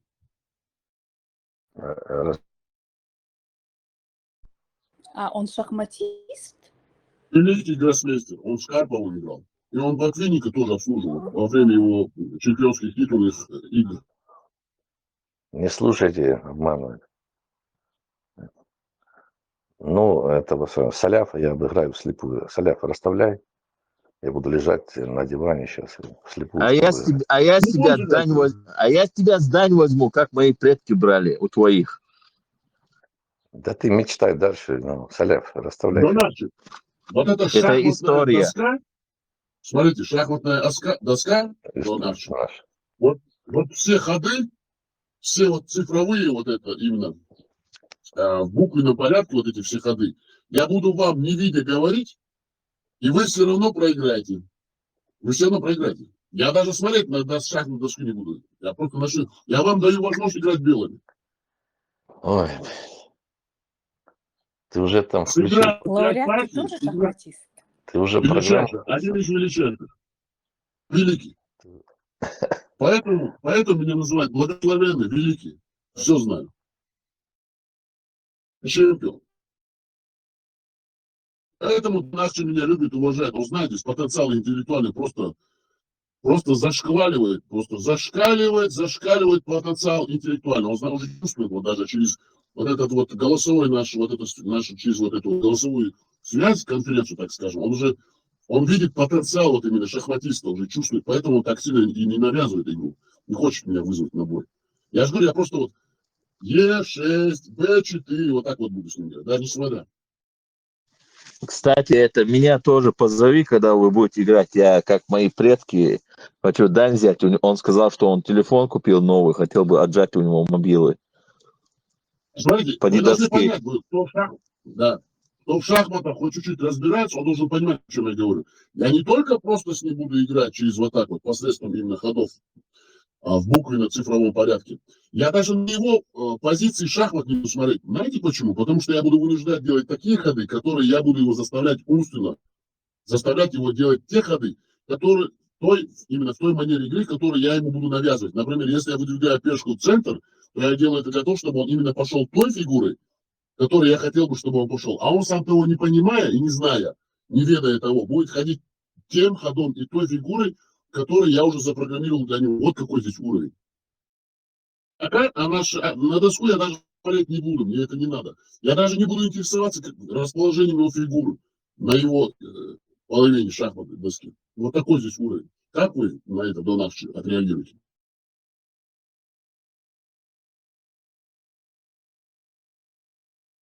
Молчите. Я передумал, соскакиваю. Шашку Запугал. точит. Вместе Уже со шашку точит, на гайку вытащил уже, готовится к бою. Скажите, я шашку точу, на гайку вытащил уже, коня запрягаю, буду биться с вами. Все, я пас, ухожу в подполье. То у меня вместе с Альбертом Руки в зашибали голову. тут. Вот поэтому вы закрыли свой 7-й кабинет на улице Красных Фронтовиков, потому что вы знали, тут конкуренция большая. Не поэтому, потому что началось активное будулачение. Финала вас продал. Все ваши секреты изучил и пробовал вас. Да, мы это тебя то. вербуем, хотим тебя в Афганистан отправить под мостом. Там талибы собрались под мостом. Тебя надо нам завербовать, чтобы ты там проник. Блаженство. У них там божественное блаженство. Видите, вы там, кайфуют они, кайфушники. Да, и, кстати, под мостом они замышляют свои планы, на кого напасть, там, с каким мальчиком сегодня потанцевать, там, бача-бази и все такое. Вот среди них надо завербовать, только знаете, что вам придется играть вначале такую роль, войти, как шпион, как бача. Сначала будет вот такая роль. А потом, да, ты поднимешься по статусу годами. И заодно... Да. Ну, он как бы агент завербованный наш, да, там. И как бы на его карточку капает деньги, да, и там он поднимается по карьерной лестнице, и у нас тоже. Так что звездочки будем им вешать, но так как задание очень сложное, я верю нашего дальнего родственника, казака, убийцу, маньяка, садиста, что он справится. Как-никак генетика должна сработать, да. Да, изначально будет работать как бача, да. Так что надо А научиться Кумыкян сначала. это под прикрытием работает. Под прикрытием будет Да, Кумыкян да, работать. да, он будет им это самое, кальяны там, это самое, угольки там ставить на кальяны, короче. Раздувать угольки будет, раздувать угольки в кальян. Да, ну, раздувать угольки. Ну, помнишь, там один был тоже там, танцевал заодно и это, ставил его там, ну, угольки. Ну, видео такое было. О, так то же самое, да. Так что вы будете внедряться. Так что Маржан, задание очень давайте, сложное, подожди. да. Да. Маржан, давайте, Маржан, одна среди нас осталась. Она убежала, все, мы ее испугали всякими вот этими сказками. Все, Маржан, Нет, попала. я здесь. Маржан здесь, да. Все, завершающее слово Маржан. Маржан, вот все, что вас интересует, все, что вам интересно, все, что вас беспокоит, вот вам дается слово. Можете любую тему и как бы все. И как бы все, наша компетенция заканчивается. Говорите. Я хотела бы спросить, кто застал время, когда ладью называли Турой? Это вопрос Дон Ахчин. Ладью никогда не называли Турой, кстати. Ладья это женская А, как бы фигура возле короля, а Тура это именно слон называют. это слон Тура это называли башня, Турой. Вот, да. я хотела Тура. узнать, да. Башня, Тура. Окей, все. Неправильно. Мягче сейчас дополнение сделает. Ладья это тура. Турой называют ладью в Украине. Вот, да. А слон это слон. В Европе называют его еще... А в Афганистане слона называют ослом. В Европе его называют епископом. Я как раз это хотел сказать, кстати. Кстати, это самое, Дон Ахти, это так как мы вас вербуем, вам придет... Он верблюд. Подожди, Крикс, Да. а в арабских странах он верблюд. Продолжай. Не, вот так как там как-никак Талибан, там придется внедриться нашему агенту Дон Ахти, придется научиться ходить верблюдом и ослом, особенно с ослом, да, они ослов очень сильно любят, так что давайте, тренируйтесь заранее, мы вас вербуем, Дон Ахти. По левому флангу будут ослы, а справа будут верблюды. А посередине безбородые мальчики, бача. А вместо пешек все бачи-бачи. Так, хорошо, Маржан, вам ответили на ваш вопрос? Да, потому что у меня бабушка, вот так, когда она играла в шахматы, она Тура, и вот у меня осталось в моем воспоминании, и мне не у кого было спросить, и вот благодарю за ответ. Вы сами по натуре шахматистка или нет? Я любила раньше, потом как-то на шашки перешла, полегче. А так, если чуть-чуть потренироваться, Ага, значит, у вас я нет люблю. выверенных ходов по жизни. А по жизни это как шахматы. Всегда выверенные ходы, продуманные нужно делать. А это у меня интуитивно. Помнишь, ты поставил одно видео, один шахматист знаменитый, и как он сказал, что в шахмате, на шахматной доске там логика. Там не обязательно быть вундеркиндом, просто нужно вызубрить вот эти ходы. Помнишь, ты ставил где-то недели чем две назад? занимается Так было Дон Ахти? интересно. Да, вот чем и занимается Дон Ахти. Он просто вызубрился и логически играет. А с вами этот гений, я ваш покорный слуга, гениальный. Один из гениальных, величайших шахматистов человечества. Я не только люблю вызубривать и логику применять, но также гениальные ходы инновационные, креативные. У меня игра атакующего, защитного, а также многоэшелонированной защиты тоже у меня игра. Вот такая у меня игра. Я просто непробиваемый. Да. Да, я свидетель, я год зато наблюдаю, ты прав. Бред. Потихонечку, позиционно выбиваю шахматные доски нашего Дона Ахчи. Бред. Что он может возразить, то это бред. Это какой-то, как это в этом, 12 лет. Жуть, мрак. Вот. Словарный запас кончился. Бред. Людоедка, как там была? Элла Людоедка, да. Олочка Людоедка.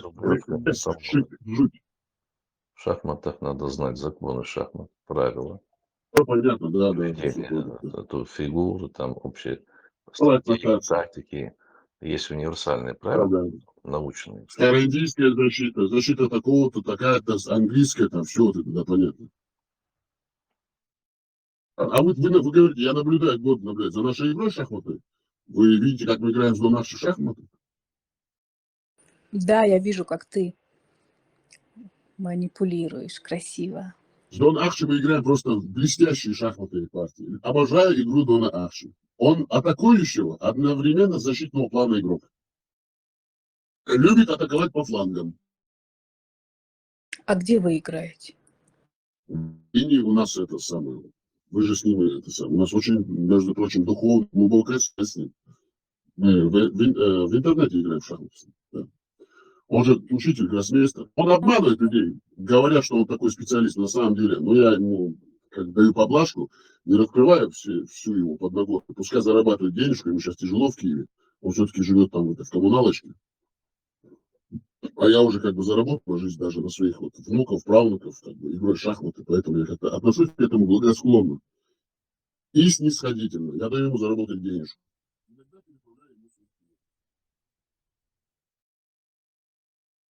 Вот такой я добряк. Я вообще по жизни добряк, добрынюшка. Люблю людей, уважаю всех.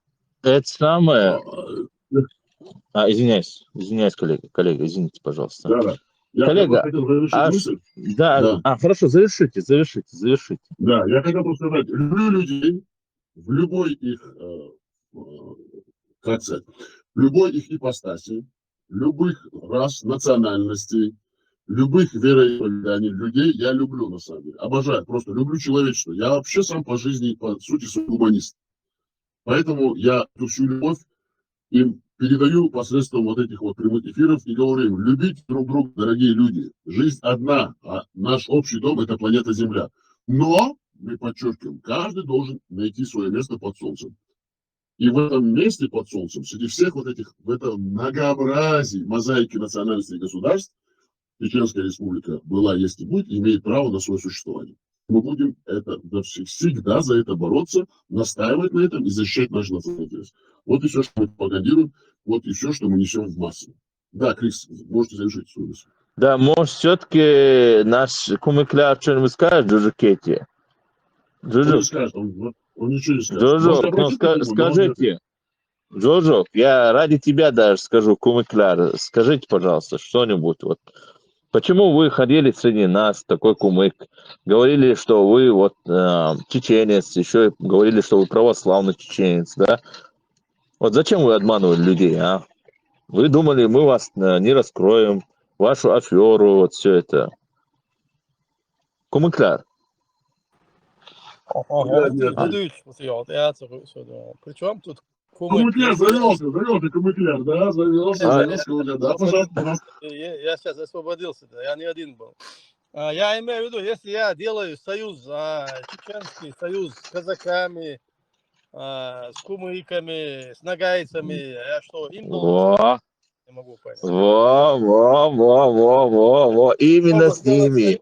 Именно с ними. При этом устраивая ссоры с аварцами, андийцами, там, с ингушами, которые нам являются более близкими нашими людьми. А у тебя с аварцами все хорошо, что ли?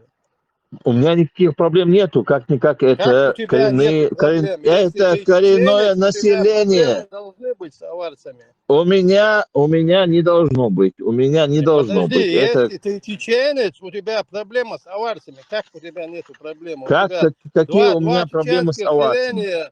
Два чеченских селения 44 года находятся под оккупацией у аварцев. Даже именуются Ленин-аул, Калин-аул. Это что такое? Но подожди, но это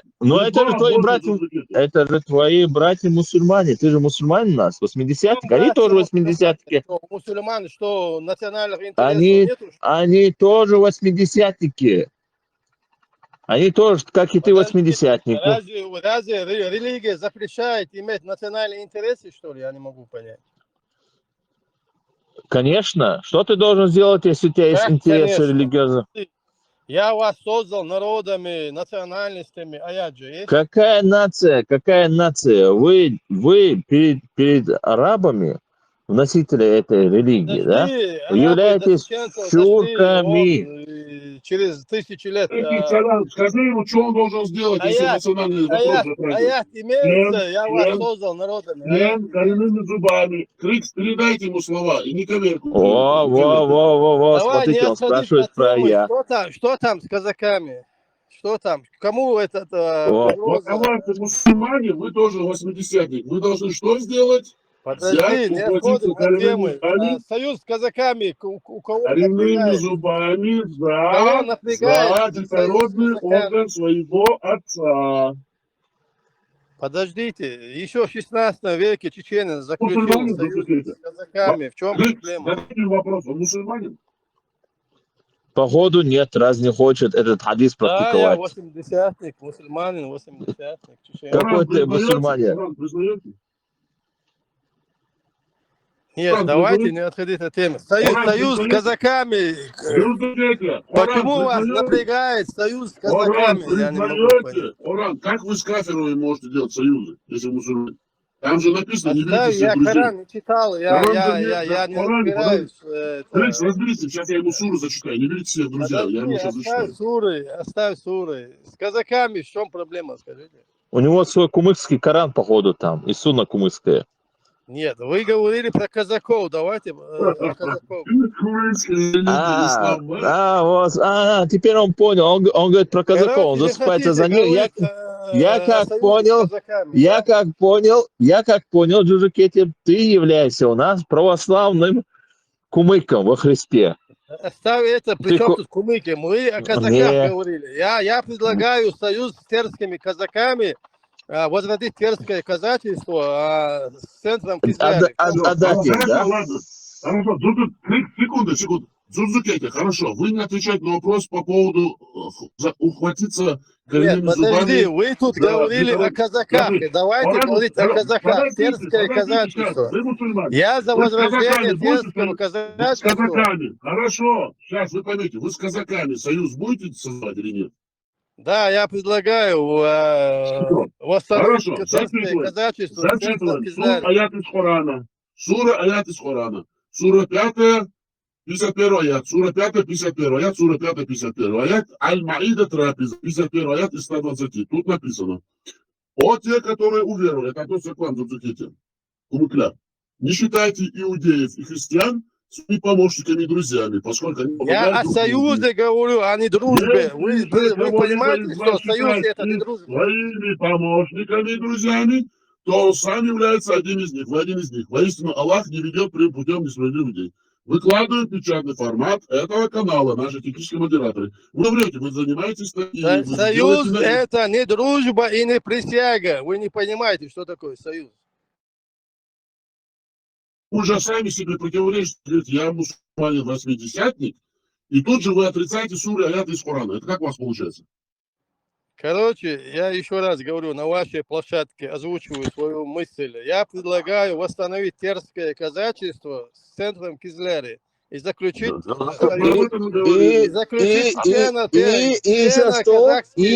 союз. Кумыкляр, вы не сказали. Вашу площадку для озвучивания своей мысли. Это восстановление терского казачества. Кумыкляр. И атаманом должен быть чеченец. Атаманом терского казачества должен быть чеченец. Кумыкляр. Скажи, еще вы не досказали, Кумыкляр. Вам надо сказать терское казачество и еще кумыкское ханство на территории Чечни. Нет, вот так. кумыков ханства не было. Также предлагаю восстановить кумыкское шаухальство с центром Тарки и заключить чеченцев. Вот видите, я же говорю. Вот вам, пожалуйста, вот вам Кумыкляр. Нет, подожди, я предлагаю заключать чеченцам союзы с осетинами, с кабардинцами, с терскими казаками, с нагайцами, с кумыками, андийцами, дидойцами, со всеми народами, которые считают себя полноценными народами, союз заключать взаимовыгодно. Ну вот, Кумыкляр. Кумыкляр,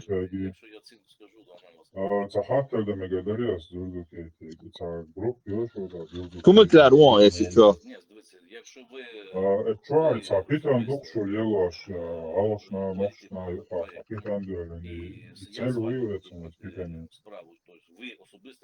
مشاعدو بيتن غلوش تا نخشنا غلوة نخش يقوم دا دقدق بيتن مشاعدو سيجا هذا تاجر لا تشحادة أسكن شد عدد هون لاعون. Tas galvas ناقر لا šādi تختين شن عمولة نابلت تليقنا ليون غراديسو سكبر دو نخش حير زوري والشيوخ نخش لات مدى Ночла, дугала, да. Одну секунду, Кумыкляр, 80-х, мусульмане. Вот вы говорите, я национальные интересы. Читаю вам. Сахих аль-Джами ас-Сагир, хадис номер 567. Выложили печатный формат нашего канала. Читайте. 567. Передаются слов Убая ибн Кааба. Да будет доволен им Аллах. О том, что посланник Аллаха, да благословит его Аллах и приветствует, сказал: если вы увидите человека, который гордится своим происхождением, как это делали во времена Джахилии, то скажите ему, чтобы схватил зубами член своего отца, и не говорите это в переносном смысле. Этот хадис передали имам Ахмад 5/136, Аль-Бухари, Аль-Арабуль, Муфрад 2/427, Ан-Насай, Ас-Суннан Аль-Хубра 8864, Ат-Тирмизи, Шейх Аль-Альбани, один из величайших исламских ученых и шейхов современности 20 века, назвал хадис достоверным. Сахих аль-Джами ас-Сагир 567, ас-Сильсиля ас-Сахих 269. Достоверность этого хадиса Хафиз аль-Хайсами в Маджма Уз Заваид сказал, что все передатчики этого хадиса являются достойными доверия. Среди имамов, подтвердивших достоверность этого хадиса, Ибн Хибан, Аддия аль-Магдиси, аль-Мухтара 1/405, шейх аль-Альбани в ас-Сильсиле ас-Сахиха 269. Также этот хадис считали достоверным шейх Мукбиль, шейх Абдуль-Хадир, Аль-Арнаут и Шуайб Аль-Арнаут. Этих имен вполне достаточно, чтобы просто не отрицать достоверный хадис пророка. Да благословит его Аллах и приветствует, опираясь на то, что, по мнению некоторых людей, он не мог такого произнести. Также на этот хадис опирались многие великие имамы, приводили этот хадис о национализме, разъясняя его смысл. К примеру, этот хадис привел в своей работе о запрещении национализма Аль-Ахадис Ан-Набавия, Физзамиль Ансари, Аль-Джахилия, шейх Абдус-Салям ибн Барджис. И такдим на нее делал шейх Салих Аль-Фаузан, тоже современник, между прочим, саудовский ученый. Да что говорить об имамах? На этот хадис опирался сам Умар ибн Аль-Хаттаб. Это сахаб пророка Мухаммада, который с ним вместе воевал, который выдал ему свою дочку. Шейх Аль-Альбани после упоминания обсуждаемого хадиса сказал: на этот хадис опирался праведный халиф Умар, сказавший: кто гордится своим племенем, пусть схватит отца за член. Это сообщение приводит Ибн Аби Шейба 38339. Как об этом сообщается в Аль-Джами ас-Сагир 3/235. Это мы цитируем именно научные труды этих людей. Также на этот хадис опирался его передатчик, сподвижник Убай ибн Хаб. Однажды один человек стал гордиться своим происхождением, и Убай сказал ему: схватись за член своего отца. Тогда люди сказали Убаю, возмущаясь его словами: ты ведь не был сквернословящим. На что он ответил: нам было велено так поступать. Ахмад, это Сахихи хадисе 5/136, Шуайб аль-Арнаут назвал иснад хорошим. Иснад — это цепочка, передатчики. Смотрите исламский труд Тахридж аль-Муснад 21236. Тут дальше объясняется. Понимаете, понимание этого хадиса, слова, если вы услышите, как кто-то гордится своим происхождением, как это было в Джахилии, речь идет о том, кто проявляет гордость и величавость своим племенем нации. Что делает Кумыкляр Джурзукетия, родом, отцами и предками, как это делали во время невежества. Он пренебрегает аварской нацией, нашим братьям-мусульманами. Джахилии, смотрите, Лисан аль-Араб 15/53, Гаррибуль Хадис, Абу Убайда 1/301. Слова: скажите ему, чтобы схватил за член своего отца. Ибн Фарис сказал: слово аль-ад, схватить, означает схватить что-то с зубами. Слово аль-хад, это арабский слово, перевод на русский, означает половой орган мужчины. Смотрите, Муджам Мафаис аль-Люга 4/48. Слова, и не говорить это в переносном смысле, это значит, не следует стесняться употреблять в этом случае слово член, заменяя его как-либо иначе. Я должен по роду своей службы, как благословенный исламский проповедник, сказать вам, Зурзукете, если вы не любите наших братьев-мусульман-аварцев, а также ингушей мусульман,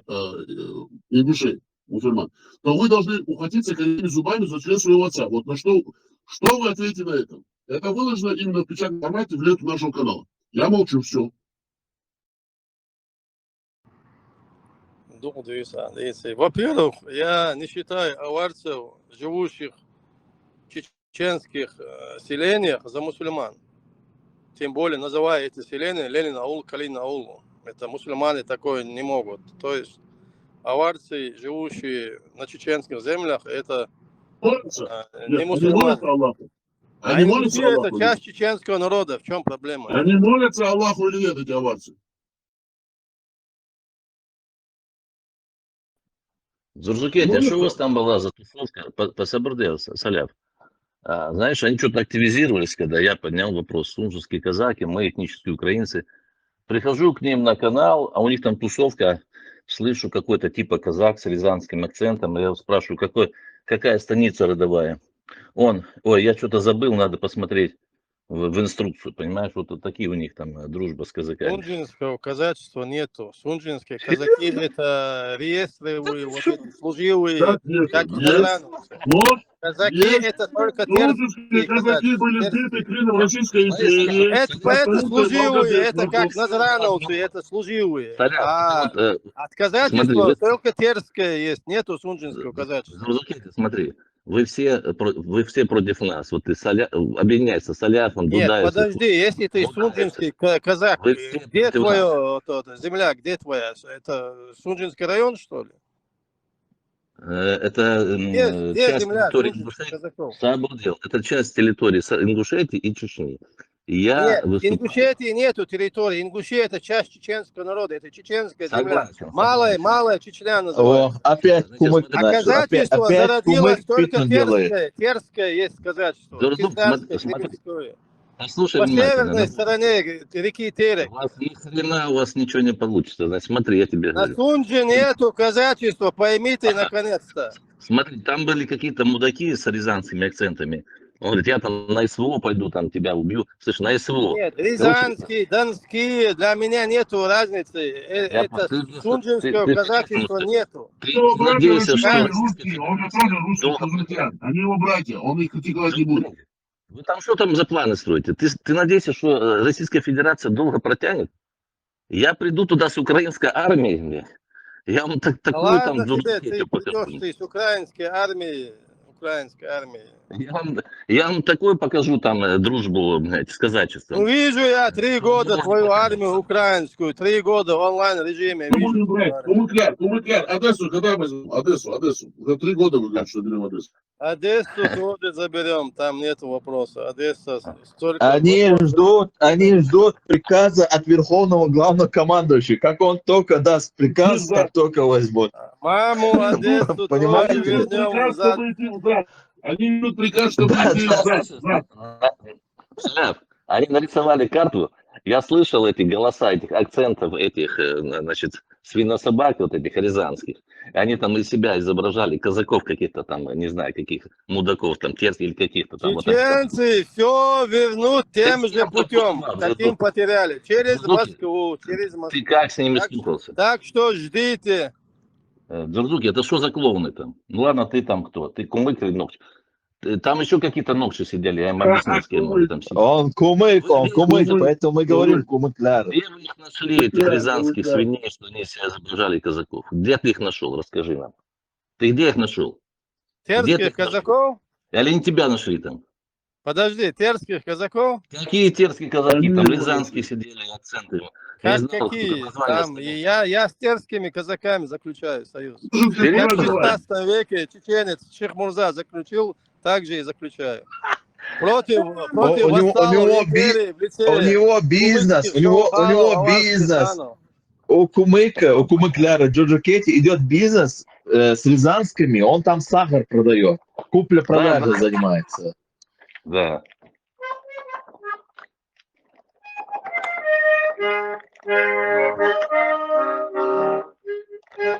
Просто дорожка пошла. Молодец, наш казак, Сужинский, наш убийца.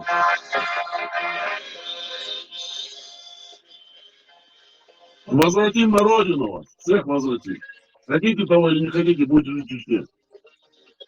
Кизляр, казаков возвращаем, Кизляр. Джожо, мы тебя тоже Джожо, мы тебя Казаков тоже. возвращаем. Кизляр и Джожо. атаманом должен быть чеченец. Терских казаков. Кумыкляр, мы тебя возвратим на родную родину, дадим тебе в руки китмен, познакомишься с Джамшутом и Равшаном, понимаешь, будешь к нам приезжать там, ну, как гастробайтер. Вот и все, максимум, что ты сделаешь. Короче, у Домой Сюлей начала поедешь. гореть, чеченоговорящих, Сюлей начала гореть, когда я Смотри, поднял вопрос о восстановлении союза казаков и Вы мусульманин чеченцев. коллега, Сулай начала гореть. коллега, вы видите, как у него подгорело, как только его разоблачили по Не, национальности, у меня кто он ничего не горит, является? я восстанавливаю Реально союз с казаками, горит. терскими казаками. Вопрос. Вы Центр мусульманин? Кизляре. Мусульманин. Просто ответьте на вопрос. Вы мусульманин? Нет, при чем тут мусульманин? Это религия. Но религия не запрещает национальные интересы. Ни одна религия не запрещает национальные интересы. Нет, там хадис от пророка Мухаммада. Вы что? Я тебе аят процитировал. Я создал вас народами национальными. Давайте номер суры аята. Давайте номер суры Ты аята. слышал? Коллега, Подожди, вы ты слышали? аят Коллега, вы слышали, что он сказал? Он сказал, я вам аят сочинил, говорит. Он Я не сочинил. сказал, сочинил. Ты сказал, что ты сочинил. Ты слушай не задом, а ушами. Вот так и сочинялось все, вот такими же. Да. Так они Да, вот сочиняли. пророка Музмамада полномочия себе взял. Донатчик. Чеченоговорящий, Сулай, ждите казаков в Кизляре. Кумыкляр, подождите, справка от редакции. Документальная, в поддержку сунжинских казаков. От Чечен. Так, Сунжинского казачества нету, есть терское казачество. Читаю. Сунжинские казаки – это этносословная группа, сформированная в 1840-е годы на Сунжинской линии, во вновь построенных станицах. Направляли Сунжинская линия основана в 19 веке. В 19 веке не могли образоваться казаки. Я же про 19 век читаю. Да подождите вы. 1840-е годы на Сунжинской линии во вновь построенные станицы направляли хоперских, донских, терских, гребенских, старопольских, кубанских. Гребенских никуда не направляли. Гребенские у тебя, Гребенском. Беглых каторжников, насильников и маньяков по происхождению. Вот, поэтому я и говорю, там нету казаков. Читаю, которые, да все казаки такие убийцы, маньяки, насильники, беглые каторжники. Читаем дальше. Которые составили ядро сунжинского казачества. В их число включались представители других сословных групп, отставные солдаты, мещане кавказских городов, крестьяне-переселенцы из Великой России и Малороссии. В 1920 году, после установления в регионе советской власти, большевики передали земли верхние и нижние сунжинских станиц ингушам и чеченцам. Казаки были выселены в северные уезды Терской губернии или за пределы Северного Кавказа. В 1921 году избежавшие выселения станицы, располагавшиеся на Средней Сунжи, были выделены в автономный Сунжинский казачий округ Горской АССР, который просуществовал до 1929 года, после чего утратил автономию. В настоящее время территория бывшего округа занимает Средноморский район Чечни, Сунжинский и Малгобекский районы Ингушетии и Моздокский район Северной Осетии. А с осетинами как вы будете решать вопрос? Кумыкляр, Джуджукете, Совенашин, Хамадыши. Вот то, что ты прочитал, это и говорит, что нету казачества сунжинского. Это С коммунисты там осетинами и вы вообще, там. да, боитесь говорить, Кумыкляр? Сейчас, одну минуту С подытожу, осетинами чтобы... заключаем. Информацию мы выкладываем сейчас в формате в ленту канала. Читайте.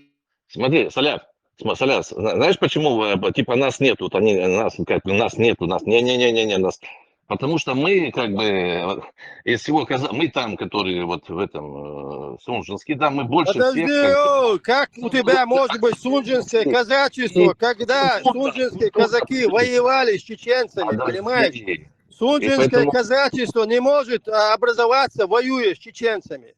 В отличие от сунжинского, терское казачество образовалось, не воюя с чеченцами, понимаешь ты? кто воевал Если тогда? сунжинские казаки образовались как во время войны с чеченцами, это не казачество. В отличие от сунжинского казачества, терское казачество образовалось в союзе с чеченцами. Кумыкляр, вы лжете. Даже сунжинский казак признает, что они всегда воевали с чеченцами, а вы говорите, что терские не воевали с чеченцами. Поэтому и не может быть казачество. Казаки, которые воевали с чеченцами, это уже не казаки. Это А потому, что терские вам казачество не воевало с чеченцами. это потому, что вам сейчас так выгодно, потому что Почему наше... выгодно? Ты посмотри, когда образовалось терское казачество. я объясню сейчас, я объясню почему. Когда там, похрен уже, когда образовал. Потому что наше там присутствие, оно было таким, знаешь... Наше присутствие было, это война с чеченцами. От будулачения чеченского народа. Вот почему. Как бы нас там нет и не было, типа, тем более мы там в большой степени этнические украинцы с Кубани. Против будулачивания как раз было терское казачество союза Шихмурзой против этих османской, Турции, арабской. Про современную историю. Про современную историю. Понял? Донавчик, секунду, дай 10 секунд. Сузукете, Кумыкляр. У нас Кумыкляр, подождите, 10 секунд, я помогу вам. Я помогу 10 секунд. У нашего сунжинского казака, убийцы, маньяка, насильника, который всегда нас убивал, и то в интеллектуальной честности говорить и признавать, что они воевали и вырезали чеченцев. Тогда как вы, Дзурзукети, говорите, что казаки терские никогда с нами не воевали. Это же ложь. Это историческая ложь. Я говорю, формирование терского... Это те люди крепостные крестьяне, каторжники, беглые, убийцы России, которые держали за правый берег Дона, которых сейчас приняли, которые потом нас вырезали. Как вы можете такое заявлять? Это историческая несправедливость, это историческая ложь. Вы же лжете на каждом шагу. Зачем вы этим занимаетесь? Даже сам казак признает, что они нас вырезали. А вы говорите, что нет. Как так можно? Говорите, я закончу. Было, наверное, подрезали там, кто будулачил, тех, наверное, подрезали. Вот поэтому они нас вот это. А сейчас тенденции пошли, что будулачество сейчас начало гробить чеченский народ, и поэтому у нас как бы там тех, которые мы больше всех очеченились, Сунжинская линия. Я лезгинку танцую лучше любых. Вы казаки нам не принесли на русских штыках. Ты исламизировали. Зачем вы тоже лжете? Вы все лжете. И Кумыкляр лжет, и вы, казаки, лжете. Вы нам принесли ислам. Вы на русских штыках 17 века нас начали исламизировать. И вы все лжете. Но у вас хотя бы есть честность говорить, что вы с нами воевали, вырезали нас. Дзурзукети говорит, что никогда казаки против чеченцев не воевали, никогда нас не вырезали. Знаешь, кого вырезали? Давай так, чтобы так это сгладить, радикальных будулаков. Тех, которые там шатались. Чеченцы были в то время на Нохчала. У них свои верования были в каждой долине, в каждой горе, на каждом участке какой-то чеченской географической именно местности были свои верования. А вы нам навязали через вот этих кумыцких, астраханских, этих всех татарских мул, вот этот весь ислам суфийского толка, который вы завозили через Турцию. И вот, это не важно, ладно, это историческое. Но Дзурзукети, Кумыкляр заявляют здесь официально, что казаки никогда не убивали чеченцев и воевали. Тогда как вы, что мне у вас нравится, Донавчик, являясь казаком, убийцей, насильником, маньяком, вы признаете факт того, что вы убивали, вырезали чеченцев. Вот это правда, называется интеллектуальная честность. Надо по-честному быть, признаю. Просто вот у меня... А почему Дзурзукети лжет? Вот скажите, Донавчик, почему вам лжет и в исторической честности не признает, что сунжинские казаки были там созданы Российской империей? Они были созданы. А Дзурзукети говорит, что сунжинских казаков никогда не было. Потому что Дзурзукети политическая российская проститутка. И они там сейчас что-то замутили, какой-то проект какой-то, изображают с какими-то клоунами, которые изображают из себя каких-то казаков там. Вот. Понимаешь? Сильное заявление. С рязанским акцентом, который... я забыл, какая станица, надо посмотреть. То есть, у него, то есть, он забыл свою инструкцию, какая там станица. Ну, там акцент, там явно акцент. Я же поездил по России, что я знаю эти акценты. Там какой-то рязанско-мордовский акцент. И он там сидит в эфире, себя изображает какого-то казака, терского. Знаете, что, совсем, что ли? И я там, и там какие-то новшибы сидели еще, типа, я там тех зачморил, и всем стало что-то неловко, они там все Тоже чеченоговорящие кумыкляры, как и Джуджикети. Они все кумыкляры, которые нам навязывают, которые заходят сюда, по нас информацию собирают. У них, кстати, есть своя база данных. Джуджикети, вот этот Охстаг, вот это ничтожество, гнида, который у тебя сидит, вот это, его имя все есть, как бы. У нас есть база данных на всех в Украине. Да, у нас есть, наша разведка тоже работает. Собрали всех вот этих кумыкляров у себя, типа они сейчас заботятся о чеченцев. Какой вы заботитесь о чеченцев? У вас подгорает, у вас вон настоящие националисты, чеченцы поднимаются. Они узнают правду. Они сейчас копают корни. Они смотрят, как же кто есть, и поэтому подгорает кумыкляра. И таких, как он. Подожди, важная информация, важная мысль. Послушай, важная мысль. Один там сидел, начал шмарить, и он там начал еще уже там не выдержал своей натуры. Я СВО пойду, то есть СВО. Они хотят укрупниться, чтобы, понимаешь, чеченцы чем отличаются? Они воевали в 90-х как бы, ну, за идею, за независимость, идейные вот ребята там и так дальше, такие светлые души, против, значит, вот этой, значит, Москвы. А они сейчас хотят типа укрупниться и замазать, что мы типа вместе, чтобы, ну как бы, там же никто другие не воевал, и все там вот эти сопредельные территории там замазаны больше, там ладно, там можно этих кадыровцев выделить, это псы там и так далее. Они хотят замазаться в кучу, значит, чтобы укрупнить регионы, чтобы вот все были замазаны в этом СВО. Не кадыровцы, а кумыкляры, кстати. Такие же, как и Джуджикети. Ты понял мысль? Они захотят укрепить, чтобы вот потом все вместе там нести тяготы. Мы хотим укрупниться, чтобы под это укрупнение вернуть свое через Москву.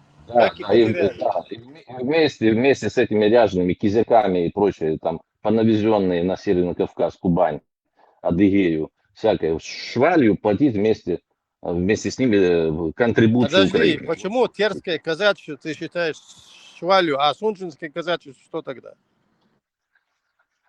Там уже не осталось людей, которые казаки настоящие. Как не осталось? Осталось за Тереком станицы имеются казачьи.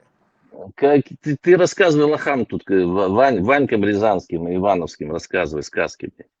Кому ты сказки? Подожди. На Моздока есть линия казачьих станиц по северному берегу реки Терек. Там наберу казаков, поставлю атаманом чеченца и сядем кизляре. В чем проблема? Там, как сядете, мне сообщи сразу адрес, чтобы я там не напрягался. Нет, сядем, когда укрупнение региона сделаем. Кто нам запретит, что ли? Если центр укрупнения единого субъекта будет в Грозном, кто запретит? Когда планируете? Подожди, кто помешает чеченцам, когда будет новый единый регион с центром в Грозном? Кто помешает? Когда собираетесь укрупниться? Максимум через 2 года. Через 2 года? Ну, сейчас это крупные объекты в Чечне, которые строятся, закончим. Грозненский аэропорт там. В основном Грозненский аэропорт нужно закончить. Дай Аллах доживем, и тогда укрупнимся. Конечно, доживем. Куда мы денемся? Связь между сунжинскими, терскими казаками, кумыкским, шанхайским, нет, сунжинских казаков нет. И завершением строительства аэропорта в Грозном. Какая связь? Где логика? Вы уже 4-й год берете Одессу. Укрепление региона, я говорю, будет, как только аэропорт закончим. Ты знаешь, что сейчас, вот вчера или ночью сегодня прилетела в Чувашию, в Чебоксары, Украина дрона отправила? Что тут прилетело? не прилетела. А где фронт проходит? Ты мне скажи, сегодня уже Днепропетровскую область уже пошли возвращать. Заходите глубже, больше сдохнете. 1000 километров пролетели дроны, Один вопрос. разбомбили Сейчас, предприятие. 1000 Смотрите, километров. вот если вы создаете казачество, да, на территории республики, потому что вы Не кумыки, вам создаем, больно, восстанавливаем. Кизляр, столица казачества, общевойсковая. А Грозный тогда зачем, если там они казаки? Зачем вам Чеченская республика и две столицы? Кизляр и Грозный. Как уживается? Я вот это объясните нашим слушателям. Нет, единый субъект будет укрупненный. В центре Грозном. Генерал-губернатор чеченец будет сидеть в Грозном. А казачество это будет казачья автономия там в одном, так скажем, городе или районе. Понятно. Короче, будет в Грозном сидеть генерал-губернатор, ну, типа чеченец, ну, как я раньше, Ермолов. Генерал-губернатор чеченец, да. Да, Хорошо, да. вопрос. Атаманом пермского казачества тоже будет чеченец. Генерал-губернатор Чечни в Грозном. Так вы, значит, откажете чеченской нации в выборах своего руководства. Я так понял вас, Джорджукете. Вы нам навязываете диктатуру? Причем тут диктатура? Будет единый субъект с генерал-губернатором в Грозном. Понятно. И дальше, Генерал-губернатор дальше в этом едином субъекте будут Генерал-губернатор автономии. назначается центром. Но вы, являясь мусульманином, действуйте не по шариату. Где Шура? Шура выбирает своего халифа. Генерал-губернатор назначается Где ваш центром Федерации России. Федерации. Это единый субъект, это часть Федерации. Федерация, знаешь, что такое? Сунжинскую линию восстановите и украинский язык. Сунжинской нет, конечно, потому что не было Сунжинской линии. Сунжинская линия это фронт между Российской империей и имаматом. Понимаешь, там такой линии не было.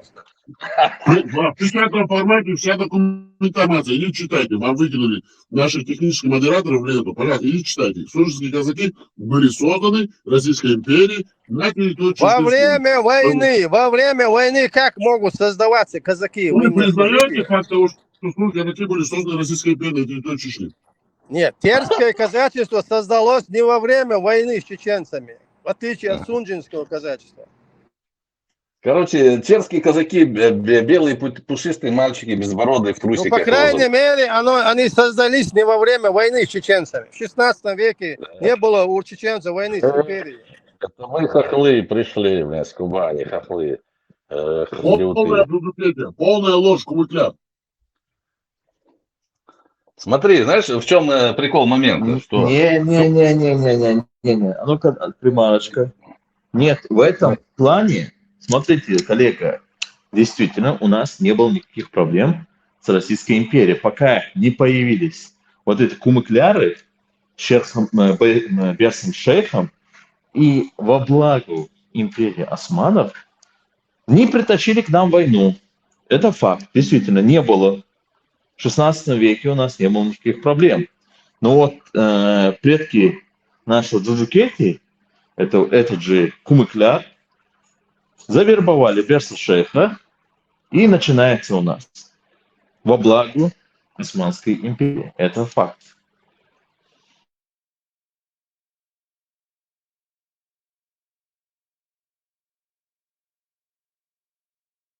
Разоблачить ложь записано. Это российские источники, это не наши источники. Здесь написано, что... Это исторический, брат, это исторический да, я факт. знаю, здесь написано. Здесь, я понимаю, здесь написано, чтобы развенчать ложь нашего Джуджукети Кумыкляра, полки терских казаков участвовали в боях с горцами, чеченцами на Кавказе.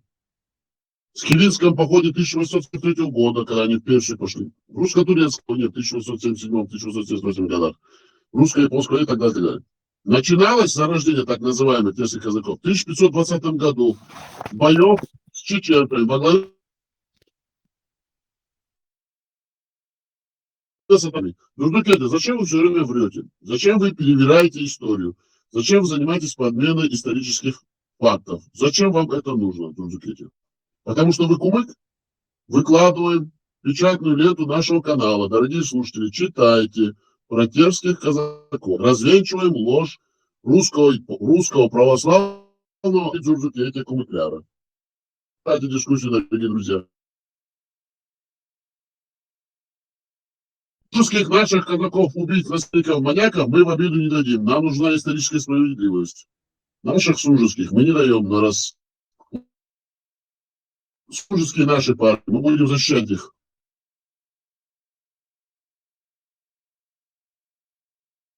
Кумыкляра будем защищать наших сужеских казаков. А то кумыкляра что-то много их развело здесь. Кумыкляр! Скоро будем... Третий год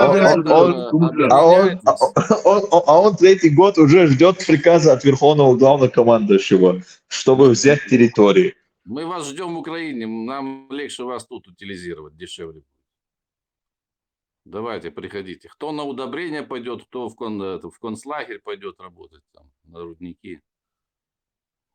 Не сидите там, в тылу, не ждите манны небесной. Все на СВО давай. Зурзукете, формируй отряд казачий и на СВО давай. Мы вас ждем тут в Украине всех. Нет, терское казачество мы задействуем на другом фронте. Как изначально и было в 16 веке. Терское казачество, кумыкляр, Джурджукете, задействуют для геноцида, уничтожения коренного чешского населения на территории Чешской Республики. Смотри, а это будет не те, это будет всякие рязанские морды, да, под чужим флагом, такие уже, знаешь, это соберут все это быдло, как везде сейчас. Это так везде. Вот все это казачество. Нет, в терском казачестве могут быть и чеченцы тоже. Будут вместе, значит. Как в 16 веке. Между казаками и чеченцами. Как в 16 веке. Объясните нам. Так, блядь, так же, как в 16 веке было. Мы вам сунжинские казаки покажем, как обижать чеченский народ. Вот. Да перестань, слышали? Вы слышали, что сказал Джурджукете кумыкляр? Так же, как в 16 веке будут такие вот кумыкляры, чеченоговорящие, геноцидить вместе с так называемыми убийцами казаками, насильниками, маньяками, русскими. Нет, в 16 веке казаки с чеченцами ходили на Дербент. Чуть в другую сторону. Маршал, да. Так,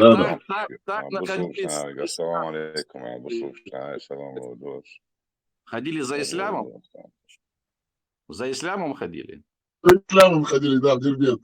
Украинцы за солью ходили, а эти с исламом ходили. А знаете, что сейчас симпатизировать сунжинским казакам, между прочим, а не терским? Я все-таки поддержу нашего нету сунжинских казаков. Алло, нету сунжинских казаков.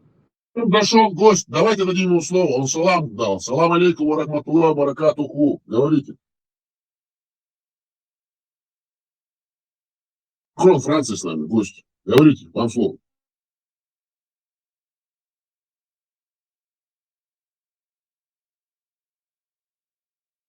Президент, вам слово. Говорите.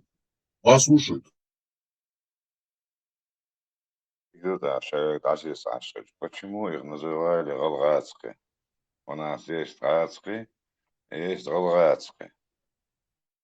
Они плетками ходили или саблями, я вот это хотел догнать.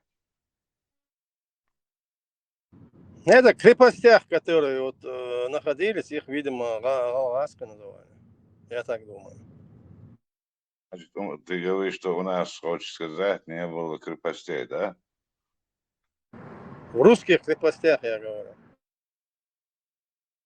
Ну, русские же, когда появилась крепостях, Масьяльевич, да? Ну, на телеке появилась в 16 веке.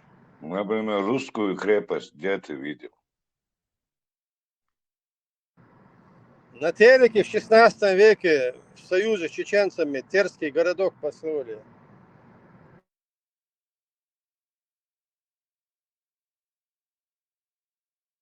Пехота, их и называли казаками, это ползунки у швейцария, как бы они, стебандебох шбешбац, у них плетка была, короче, как бы они ползли позиции брать, инсмуду, как бы на передовую кидали, такое, этим занимались. Они взяли гордостью это имя казах, это для них, для него это гордость, представляешь? Примерно как русскому сказать, я русский, и рабство я только там, у нас там, вот в это время мы освободились, да? И они этим довольны, живут. О чем может быть речь?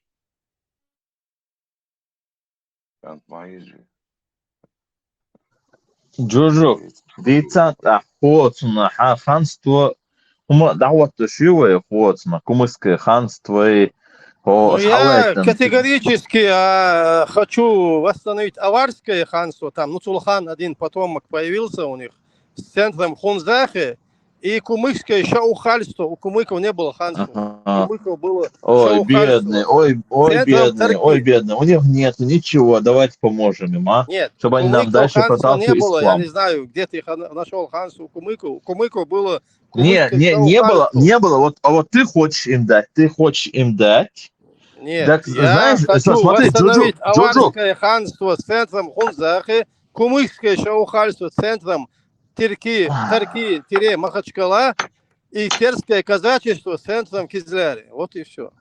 Кумыкля, смотри, у нас даже вот возможно альянс, союз, даже вот с казаками, да, вот, который У сидит нас у и нас был союз Гребенской в казак. 16 веке с казаками, у Да, у нас было, пока твои предки не пришли и не уничтожили его, да. Твои кумыкляр, твои предки со своим вот этим Не, бедуинством мои предки пришли. Туан-Трой, в горах Чечни, Ичкерии. Да. Вот как раз там с этих территорий и началось все это. Именно с этих территорий. С Берса-Шеха и так далее. Теперь примазывается, вот у нас такой тейп, у нас вот это. При этом оскорбляет налево-направо. Именно вот такие, как вы, именно вы это и есть, да. Так что я же понимаю, ты что, думаешь, что дурак, что ли, сидит? Или у Нет, нас тут скорее всего, дураки сидят? началось Мы анализировали все, мы наблюдали. У нас есть сбор данных. Ичкеринцы приняли вот этого гонимого Султанмута Кумыка своими родными братьями. Вот эту ошибку допустили ичкеринцы. В принципе, потом еще раз допустили ошибку, что приняли гонимого Шамуила тоже. Да, я признаю ошибку. Да, хорошо. А сейчас то, что вы хотите ханству навязать, которые яро ненавидят, вот твои братаны, кстати, ты же один из них. Нет, я не навязываю, там появился яро, потомок которые аварских ненавидят ханов, коренное население. Я хочу помочь ему восстановить аварское ханство в Хунзахе. Которые яро ненавидят приехавшие из Узбекистана, которые их предки убивали, наших предков.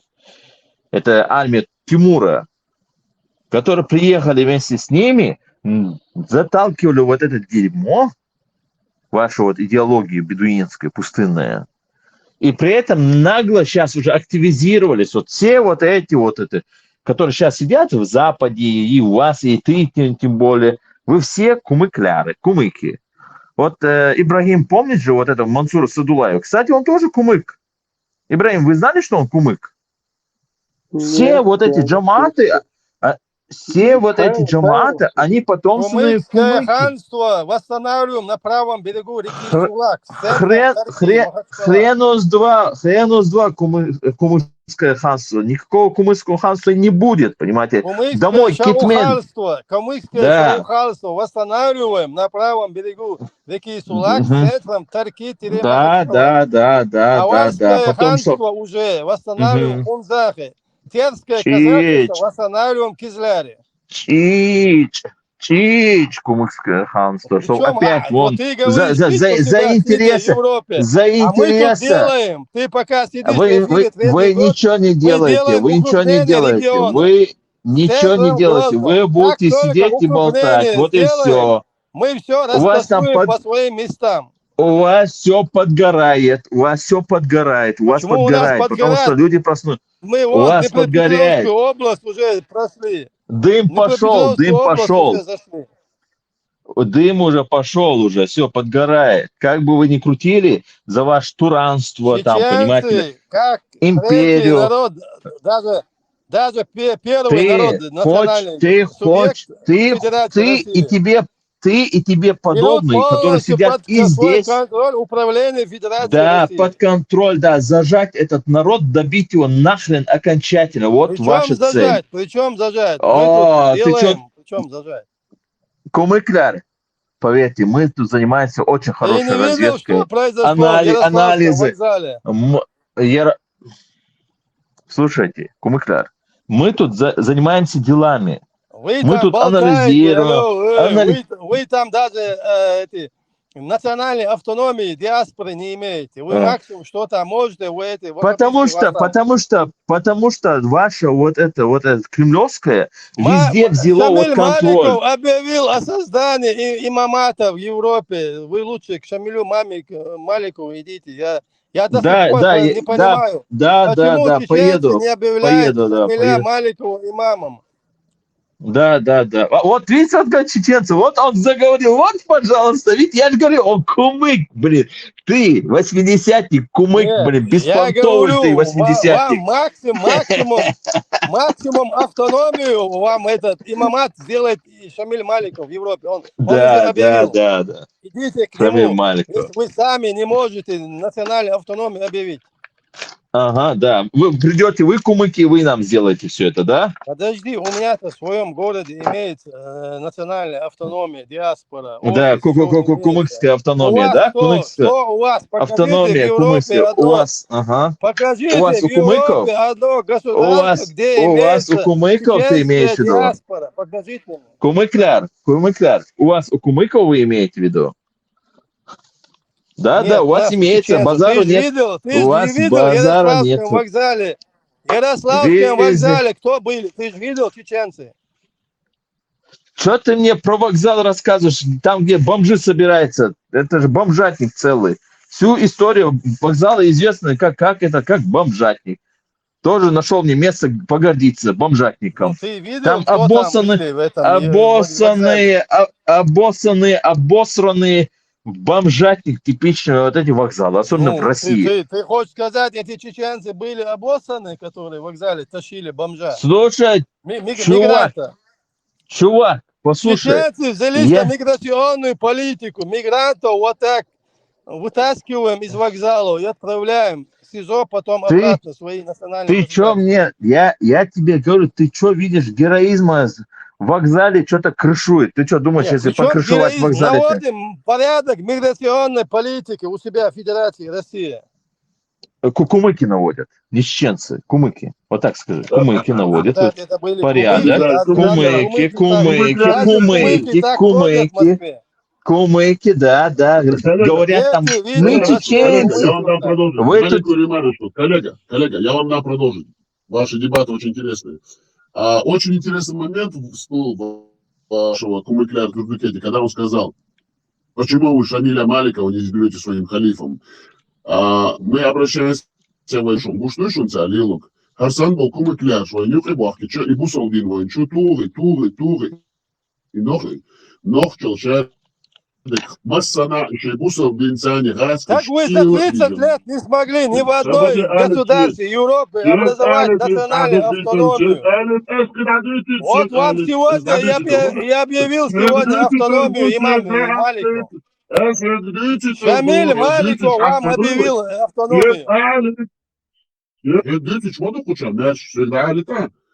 Hasan Bokumuklar, bu çocuk, aslında çocuk ibusaldin, raskışdin, şketan, çocuk, vay leştin, masohum vay nohçuhum doğadin, nohçul dat, niçadı şuna, şu çamayet, şeydi tamzlat, orun terksani boş, otskepur vay payet boş der, vay busal leştin. Hasan Bokumuklar, vay ehoşun, yok aren sani, vay Bokumuklar, şkehabah kitan, şeysin Şey nofçu bu alet erbol bu. Yani Hasan bol leşmat kumuklar. Nofçu mot bagabol. I busal din I mezgçi masumeta da jadini. Yok alet zabol bol merş nofçu tara kumuklar bin. Leşbin Hasan bol kumuklar bu koy. Niçah şu цига nofçu tane kuyçun, peçun. Niçah şu цига ovşu tane tetdel. Niçah şu nofçu, niçah Hokar, payboş ya. Kanvay olsun der hokar vay bok. Şamil Malika, vay bolçar. Şamil Malika. Шейн хаша шейнов лока кумыкляш. Аквой новчик омит бовой. Шумат самдол блок. Шумат спиет блок. Хардина Асар балниш, хархачи элниш, какие халият, шейки ан долго еще шлешул, ржаски лейш, кчумат биш шлешул, лейш, окартяватан, лама шмуди до нашо, ики алатан, би кобдиватан, амолилару африш гулдеш, хернешкс, амолилару, Айкислер аш далуш, хайбери багар ашиш далуш, эль Африка масана көчена унчулыш. Ничего. Судья Тегвек, Мича Душукира Дог, Мича Юшуя, Мича Душукира Юси, Шейдабан Болдейш Нануш, Сиде, Алиашу Хачи Эниш, Самдол Боуэ, Хромацабо, Хоку Хамабо, Хокту Бохту. Самодол, Европа, Самодол, є національний автономний сега. Національний діаспор є сега. Кидавай дючі карду, кидавай кебурбу, кидавай дар дючі ду. Дистилшей, трикс, хаучи з Канади, Джурджикети, кому Хожноту. Не, her nafa питан шелош бале было бэвш боже. Еще даже он аваш бух полностью, короче, одичатин, елш бош, да, سني هو دين شو بيرزندات حلبة شاشولية صحيبي نهون سانتي حوتش ويبش بو هاشت واخي متساندويش يولي يشكل زمية تعوالا مديتا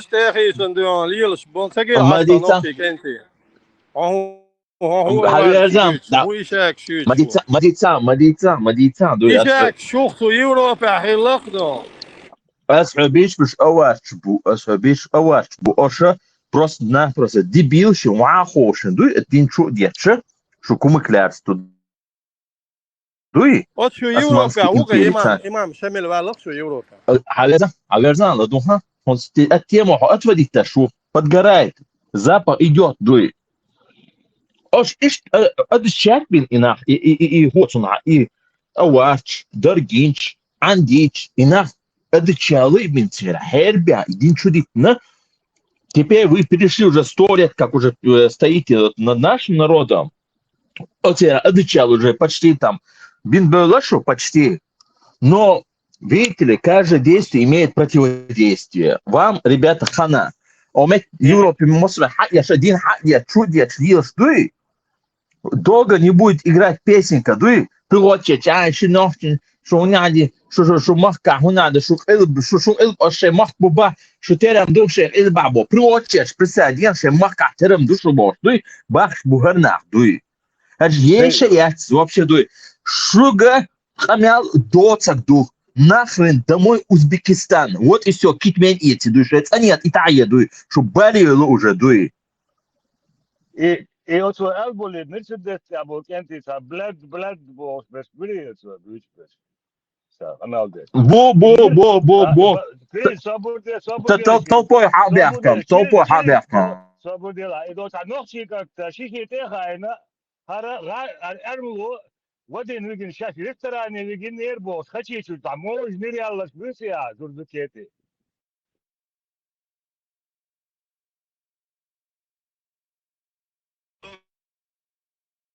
блядь, с первым раундом Сергей Борисович. Команду человека дал, пока они связались там. 3 часа эту мужчину, блядь, держали ночью, блядь. И вот так вот вся история, больше ничего. Халев, хайзук. Они бы им сказали сразу, блядь, где-то он в районе, блядь, сейчас вышел, где-то, блядь, может... Посмотреть, المالك هو اميريو اذا انا اميريو تاكل اميريو هو يا شايف они вот в ресторан заехали и ждали геморрой создали на новом месте. Сейчас спасибо на бак, буслушная, спасибо на бак, сари, эрмлой. Туда у камел дашь, вот чаще, это была эвакуация, сразу. Мы спасли от мусульман барк и похититься вы на час, да? А вы есть, что вы? Совелись мы баркал бях мобильный.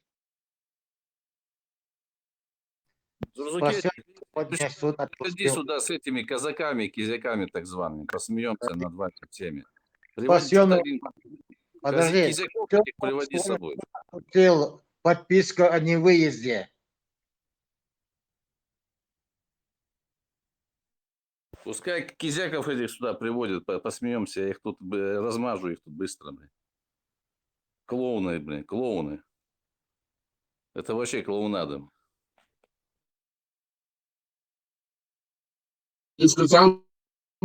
Спасибо нашему Сунжинскому казаку, убийце, насильнику, маньяку тоже. Мы его поддерживаем, потому что он наш казак, Сунжинский, против терских. Вот, кумыкляр, рать, дзурзукети, кумыкляру был. Кажем, терские казаки, что они терские, галгатские, будешь, галгатские, шкачены, шерхты, да, убийцы, маньяки, насильники, беглые каторжники, крестьяне, беглые, крепостные. Все вот это вот мразота, которую чеченцы принимали в 15 веке, мы выплатим в печатном формате в ленту нашего канала. Кому нужна история, читайте, там написано про сунжинских казаков и терских акты, которые даются самой Российской империи, российскими источниками, русскими источниками. Читайте, изучайте историю. Так же, как и Коран, так же, как и хадисы. Этот канал занимается просвещением, кстати. Никакой не призывом или межконфессиональной нетерпимости, или межнациональной нетерпимости, расовой нетерпимости, а просто просвещением. Мы занимаемся. Наш дорогой, недорогой Дзурзукетия Кумыкляр только что недавно, буквально 10-15 минут назад, сказал: мы создадим казачество, сунжинского казачества не было, хотя оно было вбито клином Русской империи между чеченцами и частью Кабарды, чтобы отделить Верхнюю Чечню от Кабарды до Моздока. Потом территорию Моздока они отдали Северной Осетии, так как Дарьяльское ущелье, только там они проживали, осетины, иранского нашествия, сасанидского, не знаю, сейчас по памяти не могу вам сказать, и увеличили эту территорию, чтобы разделить и Чечню. Но это история. И тут Дзурзукети говорит: будем восстанавливать. Самое главное, российский мусульманин, гражданин России, 80-х, но не признает ни Коран, ни Суры, ни хадисы, не признает. Российское законодательство тоже он не признает, призывая к межнациональной, межрасовой нетерпимости, навести, межрелигиозной тоже. И тут же одновременно он опирается и ссылается на российские законы для укрупнения так называемых регионов, а на самом деле колонизированных, оккупированных территорий, таких как Чеченская республика, часть республики, так называемая, созданная Русской империей Дагестана, но каким-то чудесным образом он создает терских казаков, одновременно отказывая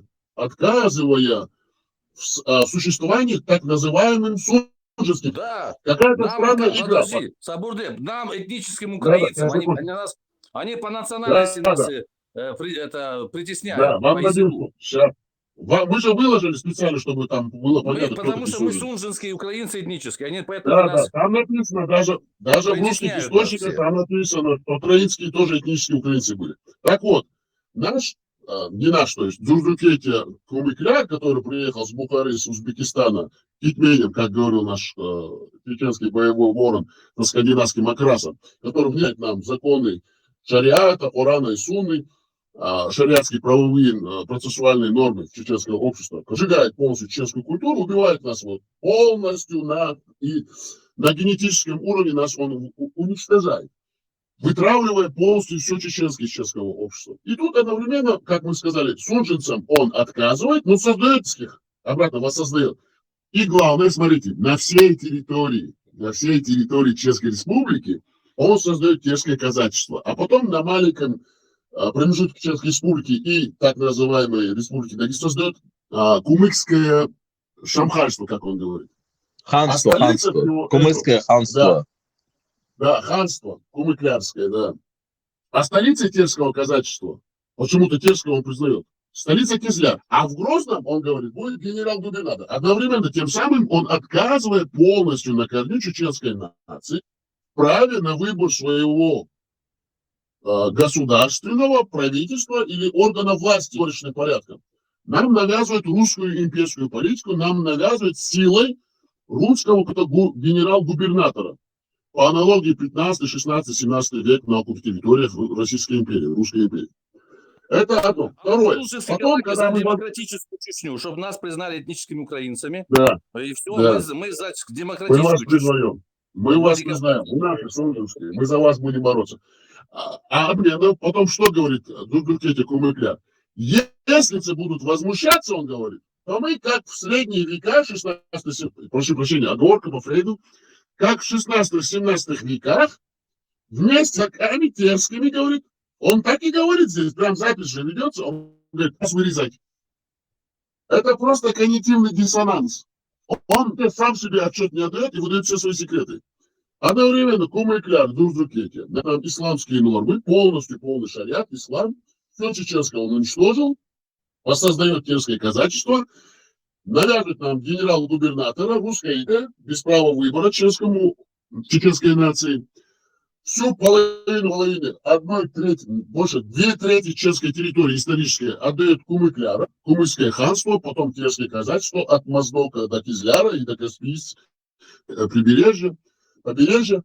А если, говорит, если вы чеченцы, которые там остались на своем маленьком лоскутке земли, говорит, в горной части, если будете возмущаться, говорит, как в 16 веке мы с терскими казаками, мы, говорит, Кумы-Кляры и такие же национал-предатели, как он, будем, говорит, вас вырезать. Вместе с терскими казаками. Вот это вот, как эта вот конфигурация выстроить? Как чеченцы могут это позволить? Какая там выгода для чеченцев? Он говорит, это выгода для чеченцев. Мы ради чеченцев стараемся. А где в этой конфигурации политической, именно структурной, так выстроенной вот этой русской имперской структуре государственного управления на территории чеченской на данный момент? От Моздока, от границы с Кабардой до Каспий, до прибережья, где все-таки жить этому бедному, убитому, съеденному, этногеноциденному, культурно-нациденному чеченскому селению, чеченской нации.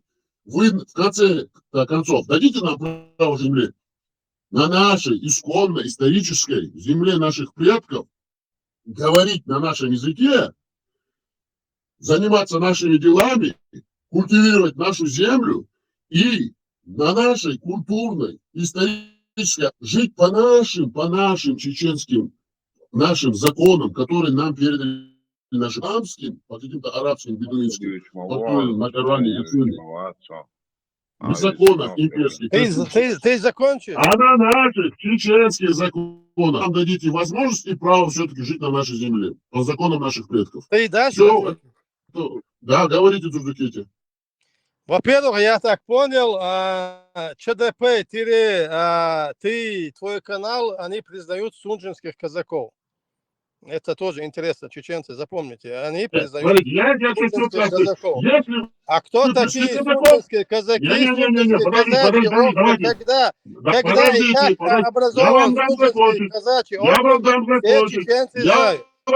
Я вам дам закончить. Подождите. Если вы создаете терских казаков, я как профессор, как доцент говорю, а почему вы отказываете в праве казакам? Давай я Русская империя, так же, как и вас создала, в России нам навязалась нам. Почему вы отказываете сунжинским казакам быть? Вот вопрос, в чем заключается. Давай я отвечу. Украинская армия, мы этнические украинцы. Пойдем с украинской армией, мы будем на стороне. С украинцами вопрос решен. Это на правый берег реки Днепр. На правый берег реки Днепр. Чувак хочет, смотрите, ребят, дело в том, что вот этот Кумыкляр, на правый берег реки Днепр. вот ты Кумыкляр, вот ты Кумыкляр, вот ты Кумыкляр, используя имя чеченцев, побуждая чеченцев в вражде, и в том числе кавказских народов, совместно сидя в тени, разжигаете ненависть. Ребята, шах и мат. С нами тут сидит казак, он шахматист, так что тебе шах и мат. Понял, Дурзукети? Сунжинский казак, который пришел отвоевывать Малую Чечню. Подгорает у вас. И Аллах шо? Хожи Аллах уже. Все чеченцы услышали, тут прямой запись идет. Все чеченцы услышали, что вы признаете сунжинских казаков. А все чеченцы знают, когда и как были образованы, и где были образованы сунжинские казачьи вот эта линия. Это когда в разгаре чеченско-российской войны. кавказские так называемые. Бурчукна, Бурчукна, Бурчукна. От Моздока провели казачью Значит, вы линию. признаете, что казаки, терские зайцы-убийцы, с московскими войсками царскими убивали чеченцев. Только что вы Давай этого теперь не было. переходим к терским казакам. Сунжинскими мы определили. Это чисто русские служивые сословия, как и назрановцы, которых там им административный округ сделали после российско-чеченской войны 19 века. Это понятно. Кто такие сунжинские казаки, разобрались. Теперь этнические украинцы. Мы терские. этнические украинцы. Ну, знаешь, Мы украинцы этнические приезжали воевать за Российскую империю, как Буданов приехал, вот эти последние войны. Вот это, ничего тут удивительного нету. Теперь переходим к терскому казачеству. Терское казачество зародилось, когда казаки с Российской империи пришли завоевывать Дербент. А в Дербенте сидели враги чеченского народа в лице вот этих восточных империй и на месте вассалов кумыкских шаухалов и аварских ханов. Как вы скикменем с Бухары. То есть терское казачество ничего против чеченцев плохого не делало в 16 веке. Они пришли воевать против врагов же чеченского народа, которых сдерживал на дальних подступах Кто Дадиют вырезал на телеке? Вот какие казаки были? Нет, Дадиют там не только казаки были, это уже 19 век. Я говорю про 16 век, когда терское казачество зарождалось. 19 век, война с Русской империей. Дадиют кто вырезал? Нет, подожди, а кто в Алерике вырезал сунжинскими казаками? Не назрановская милиция? Ты же говоришь, что они тоже убиты, сунжинские казаки.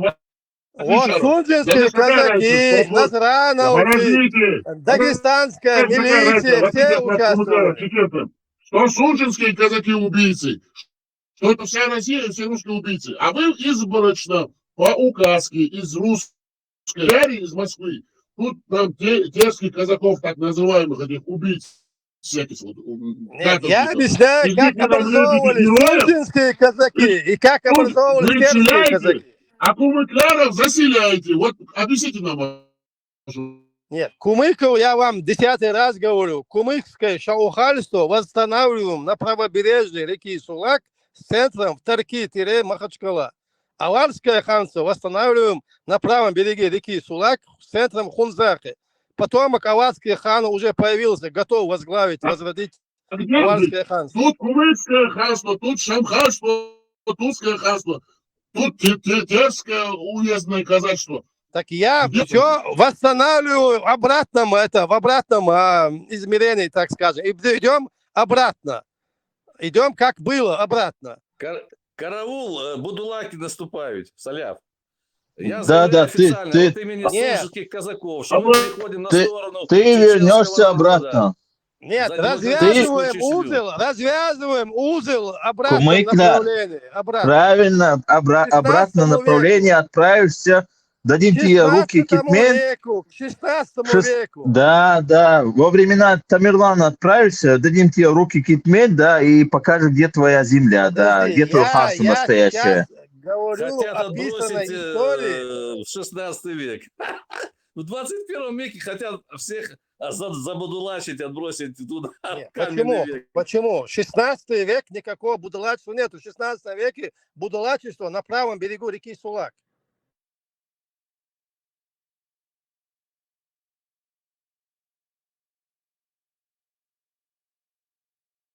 А потом мы можем пойти и дальше. 16 века терское казачество возвращается в Астрахань со своими этими империей. И чеченцы определяют чеченское государство от реки Сулак до границы с Кабардой. В чем проблема? Куда? В Астрахань? Проблема в том, что вы, кумыкляры, туда лезете в нашу историю, дальнейшую будущую историю. В обратном направлении. Возвращаемся на исходную. На исходную. Опять на кровопролитие.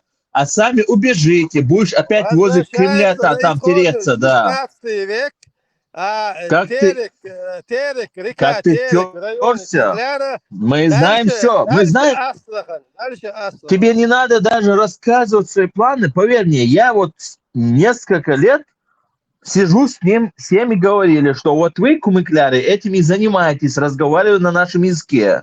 Именно вы везде строите эти козни между коренными народами Кавказа. Вы проникаете везде, блин. Вы именно. Но люди видят все это, просыпаются. Ты действительно хочешь обратно вернуть, да, кровопролитие, ненависть между народами друг к другу, понимаешь? Ты хочешь помогать каждому пришлому, которые убивали наши коренные народы Кавказа, которые воевали против нас. Мы воевали точно так же. Персидская империя против Персидской империи. Ты хочешь персам помочь, вот этим осетинам. Они, кстати, они персидские люди, кстати. Они иранцы, ироны, да? Ты к своему народу хочешь построить государство, ханство свое, вот это кумыклярство, да? Ты хочешь какие-то насильникам, убийцам, там, всяким рязанцам, непонятно кто, им хочешь дать. Но что ты хочешь дать коренным народам? Ты хочешь посеять хаос. Потому что вы такие ушлые. Вы такие люди. Потому что всю историю из-за вас горит. Из-за вас у нас идут конфликты. И с Россией, кстати, тоже из-за вас. Именно из-за вас. И вы строите конфликты и розни между навскими народами, между другими кавказскими народами. Какими навскими народами? Ты о чем? Алло. Какие Алло, мы знаем, о чем мы говорим. Народ Алло. один. Джамшут, я тебе китмен дам руки, и тебе Астрахани будешь там китменем работать. Ты как Чумаков и как ваш Абади сейчас наши народы сделал, да? Вы продажные, ушлые, пришлые. Конфликт интересов. МСБшный мула мешает Зурзуке Кляру, потому ты что сейчас он... как Абади заговорил, навские народы, босс. Какие навские мула. народы? Они все на Коране и Сунни, и проповедуют православные. У них сейчас конфликт дальше. Я возвращаю все на исходную 16 веку. Аварское ханство Хунзах, Кумыкское шаухальство Тарки-Махачкала, Терское казачество Кизляр, Осетин.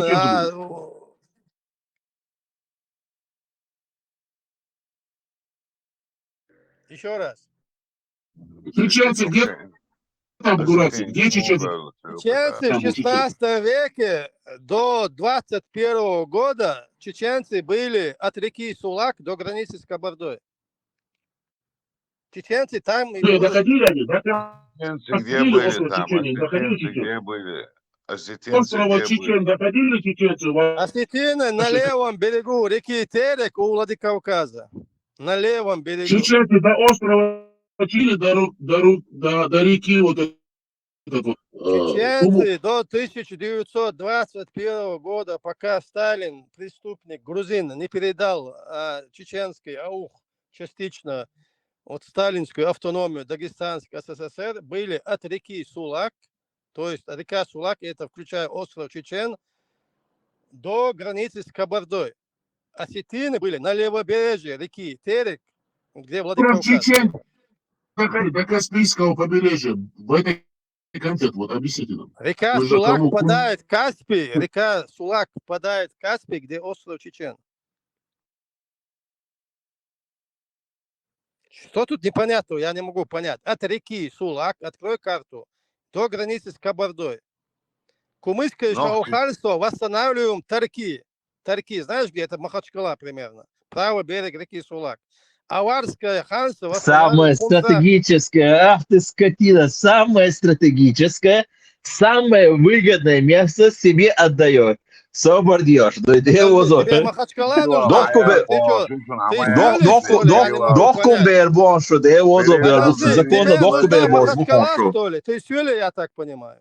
Мне Махачкала не нужна. Не, вот вернемся к истории, когда твои предки Я тебе Сюлей, очень интересное место предложу. щас, брат, сейчас, минуточку, дай мне, сейчас я быстро договорю. Я тебе про Сюлей... Слушай меня. Сюлей это ты, во-первых, потому что Не, а когда к если моим предкам... Сюлей Сахович, почему тебе Махачкала нужна? Слушай, Мне Махачкала ты не нужна. кумыклярский Сюлей, послушай меня. Я из Тумкалинского района, я из Тейпа Хачро. Когда ваши кумыкляры, которые вы поставили во главе себе, потому что вы знали прямого Ну, столкновения, я у так вас всех уже... понимаю, тебя только в Слушай 44 меня, году слушай меня, русские это слушай спустили с гор. внимательно. Слушай Когда меня, мои предки ушлый Трон-Трой кумыкляр. еще в Слушай 18 меня, веке, ушлый кумыкляр. Слушай меня, подожди, ушлый мои кумыкляр. Ачу в Ты кто не 44 будет ждать? году спустили русские. Слушай, Когда мои слушай, предки Трон-Трой в 18 слушай, веке кумыкляр, у кумыков кумыкляр. забирали тех, Видите, кто как у него не горит? переводит. Видите, как у него горит? Видите, как у него горит? Нет, почему у Когда тебя говорит? вы, Ты подожди. когда вы кумыкляры, حتلو вы إدون كلين شو кумыкляры, четвертый год бен وعبي сбяна вы бас из вагон чтобы вабалин бу. То время, когда мои и предки Трон Трой, твой а хадион сюли и герген на ву руки цан герген рабиет шона, да бьют доставали. Нет, сом Типично, тронтроватион, хатро валадион, отелек да смог وعبي сбяна вас четвертый год. هذا جروزين شبوع أخي وتعاون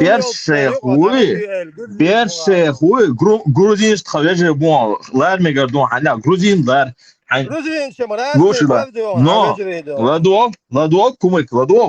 Ладуовки пришли. Вот она, аж халхавяхна, сейчас прямое столкновение, 90 ушлыгом шлелыш, бершеха завербовательно, тонтивается, ошиб хужофтела, аж бин иет جروزين ачердуй. شبوع يوتخين عديون تركي استعزية جرالوش عين بوت وانت خبر мои теч элот, аж когда целяется дуй, رتع что лят, دادي يفتوقوا سيديتي لسوا دادي يفتوقوا ошляться благодаря османскому влиянию, российское влияние, هو дуй, что دادي лаиш يسموخ ولا халил نيوغاي دادي يسموخ ولا نيوغاي روكي تجيك ميراتي ولا نيون دادي. Уже все, давай бей своих, да, чтобы другие боялись больше. Дуади, чечу, Нет, миретон, да. ты Вот еще она. находился под грузинами, когда твой Под осваивали грузинами мы никогда не находились. Мы с грузинами нормально жили, пока вы не появились пока со своим... грузин тебя не вытурил оттуда в вагоне со своим... скотском, Свои, пока вот ваши вот это бедуины не пришли со своим верблюдом к нам, у нас все было нормально. И именно из-за вас начинаются у нас все проблемы. Именно с этого Бершея, которого вы боялись сами прямое столкновение, используя его... Слушай, именно вот твои братья были вот эти перцы. Именно они их ушемляли. И нас ушемляли, да, это были мусульманами. На левый берег реки Сулак не пускали. Кумыкляр, ты как крути, не верти, а вас больше узнают. Вы всю историю, вы внедрялись в разные горные места, именно среди нас тоже внедрялись, занимались, вы входили в состав эскадрона смерти, которые там занимались, помогали выселениями, и стукачеством, и убийствами. Я знаю... Навские народы, еще раз говорю, навские народы, еще раз подтверждаю, я нав. Перечисли навские народы. Перечисли навские народы. Слушай, перечисли навские народы, раз ты сказал. Слушай, узбек, домой. Китмень, вокзал домой.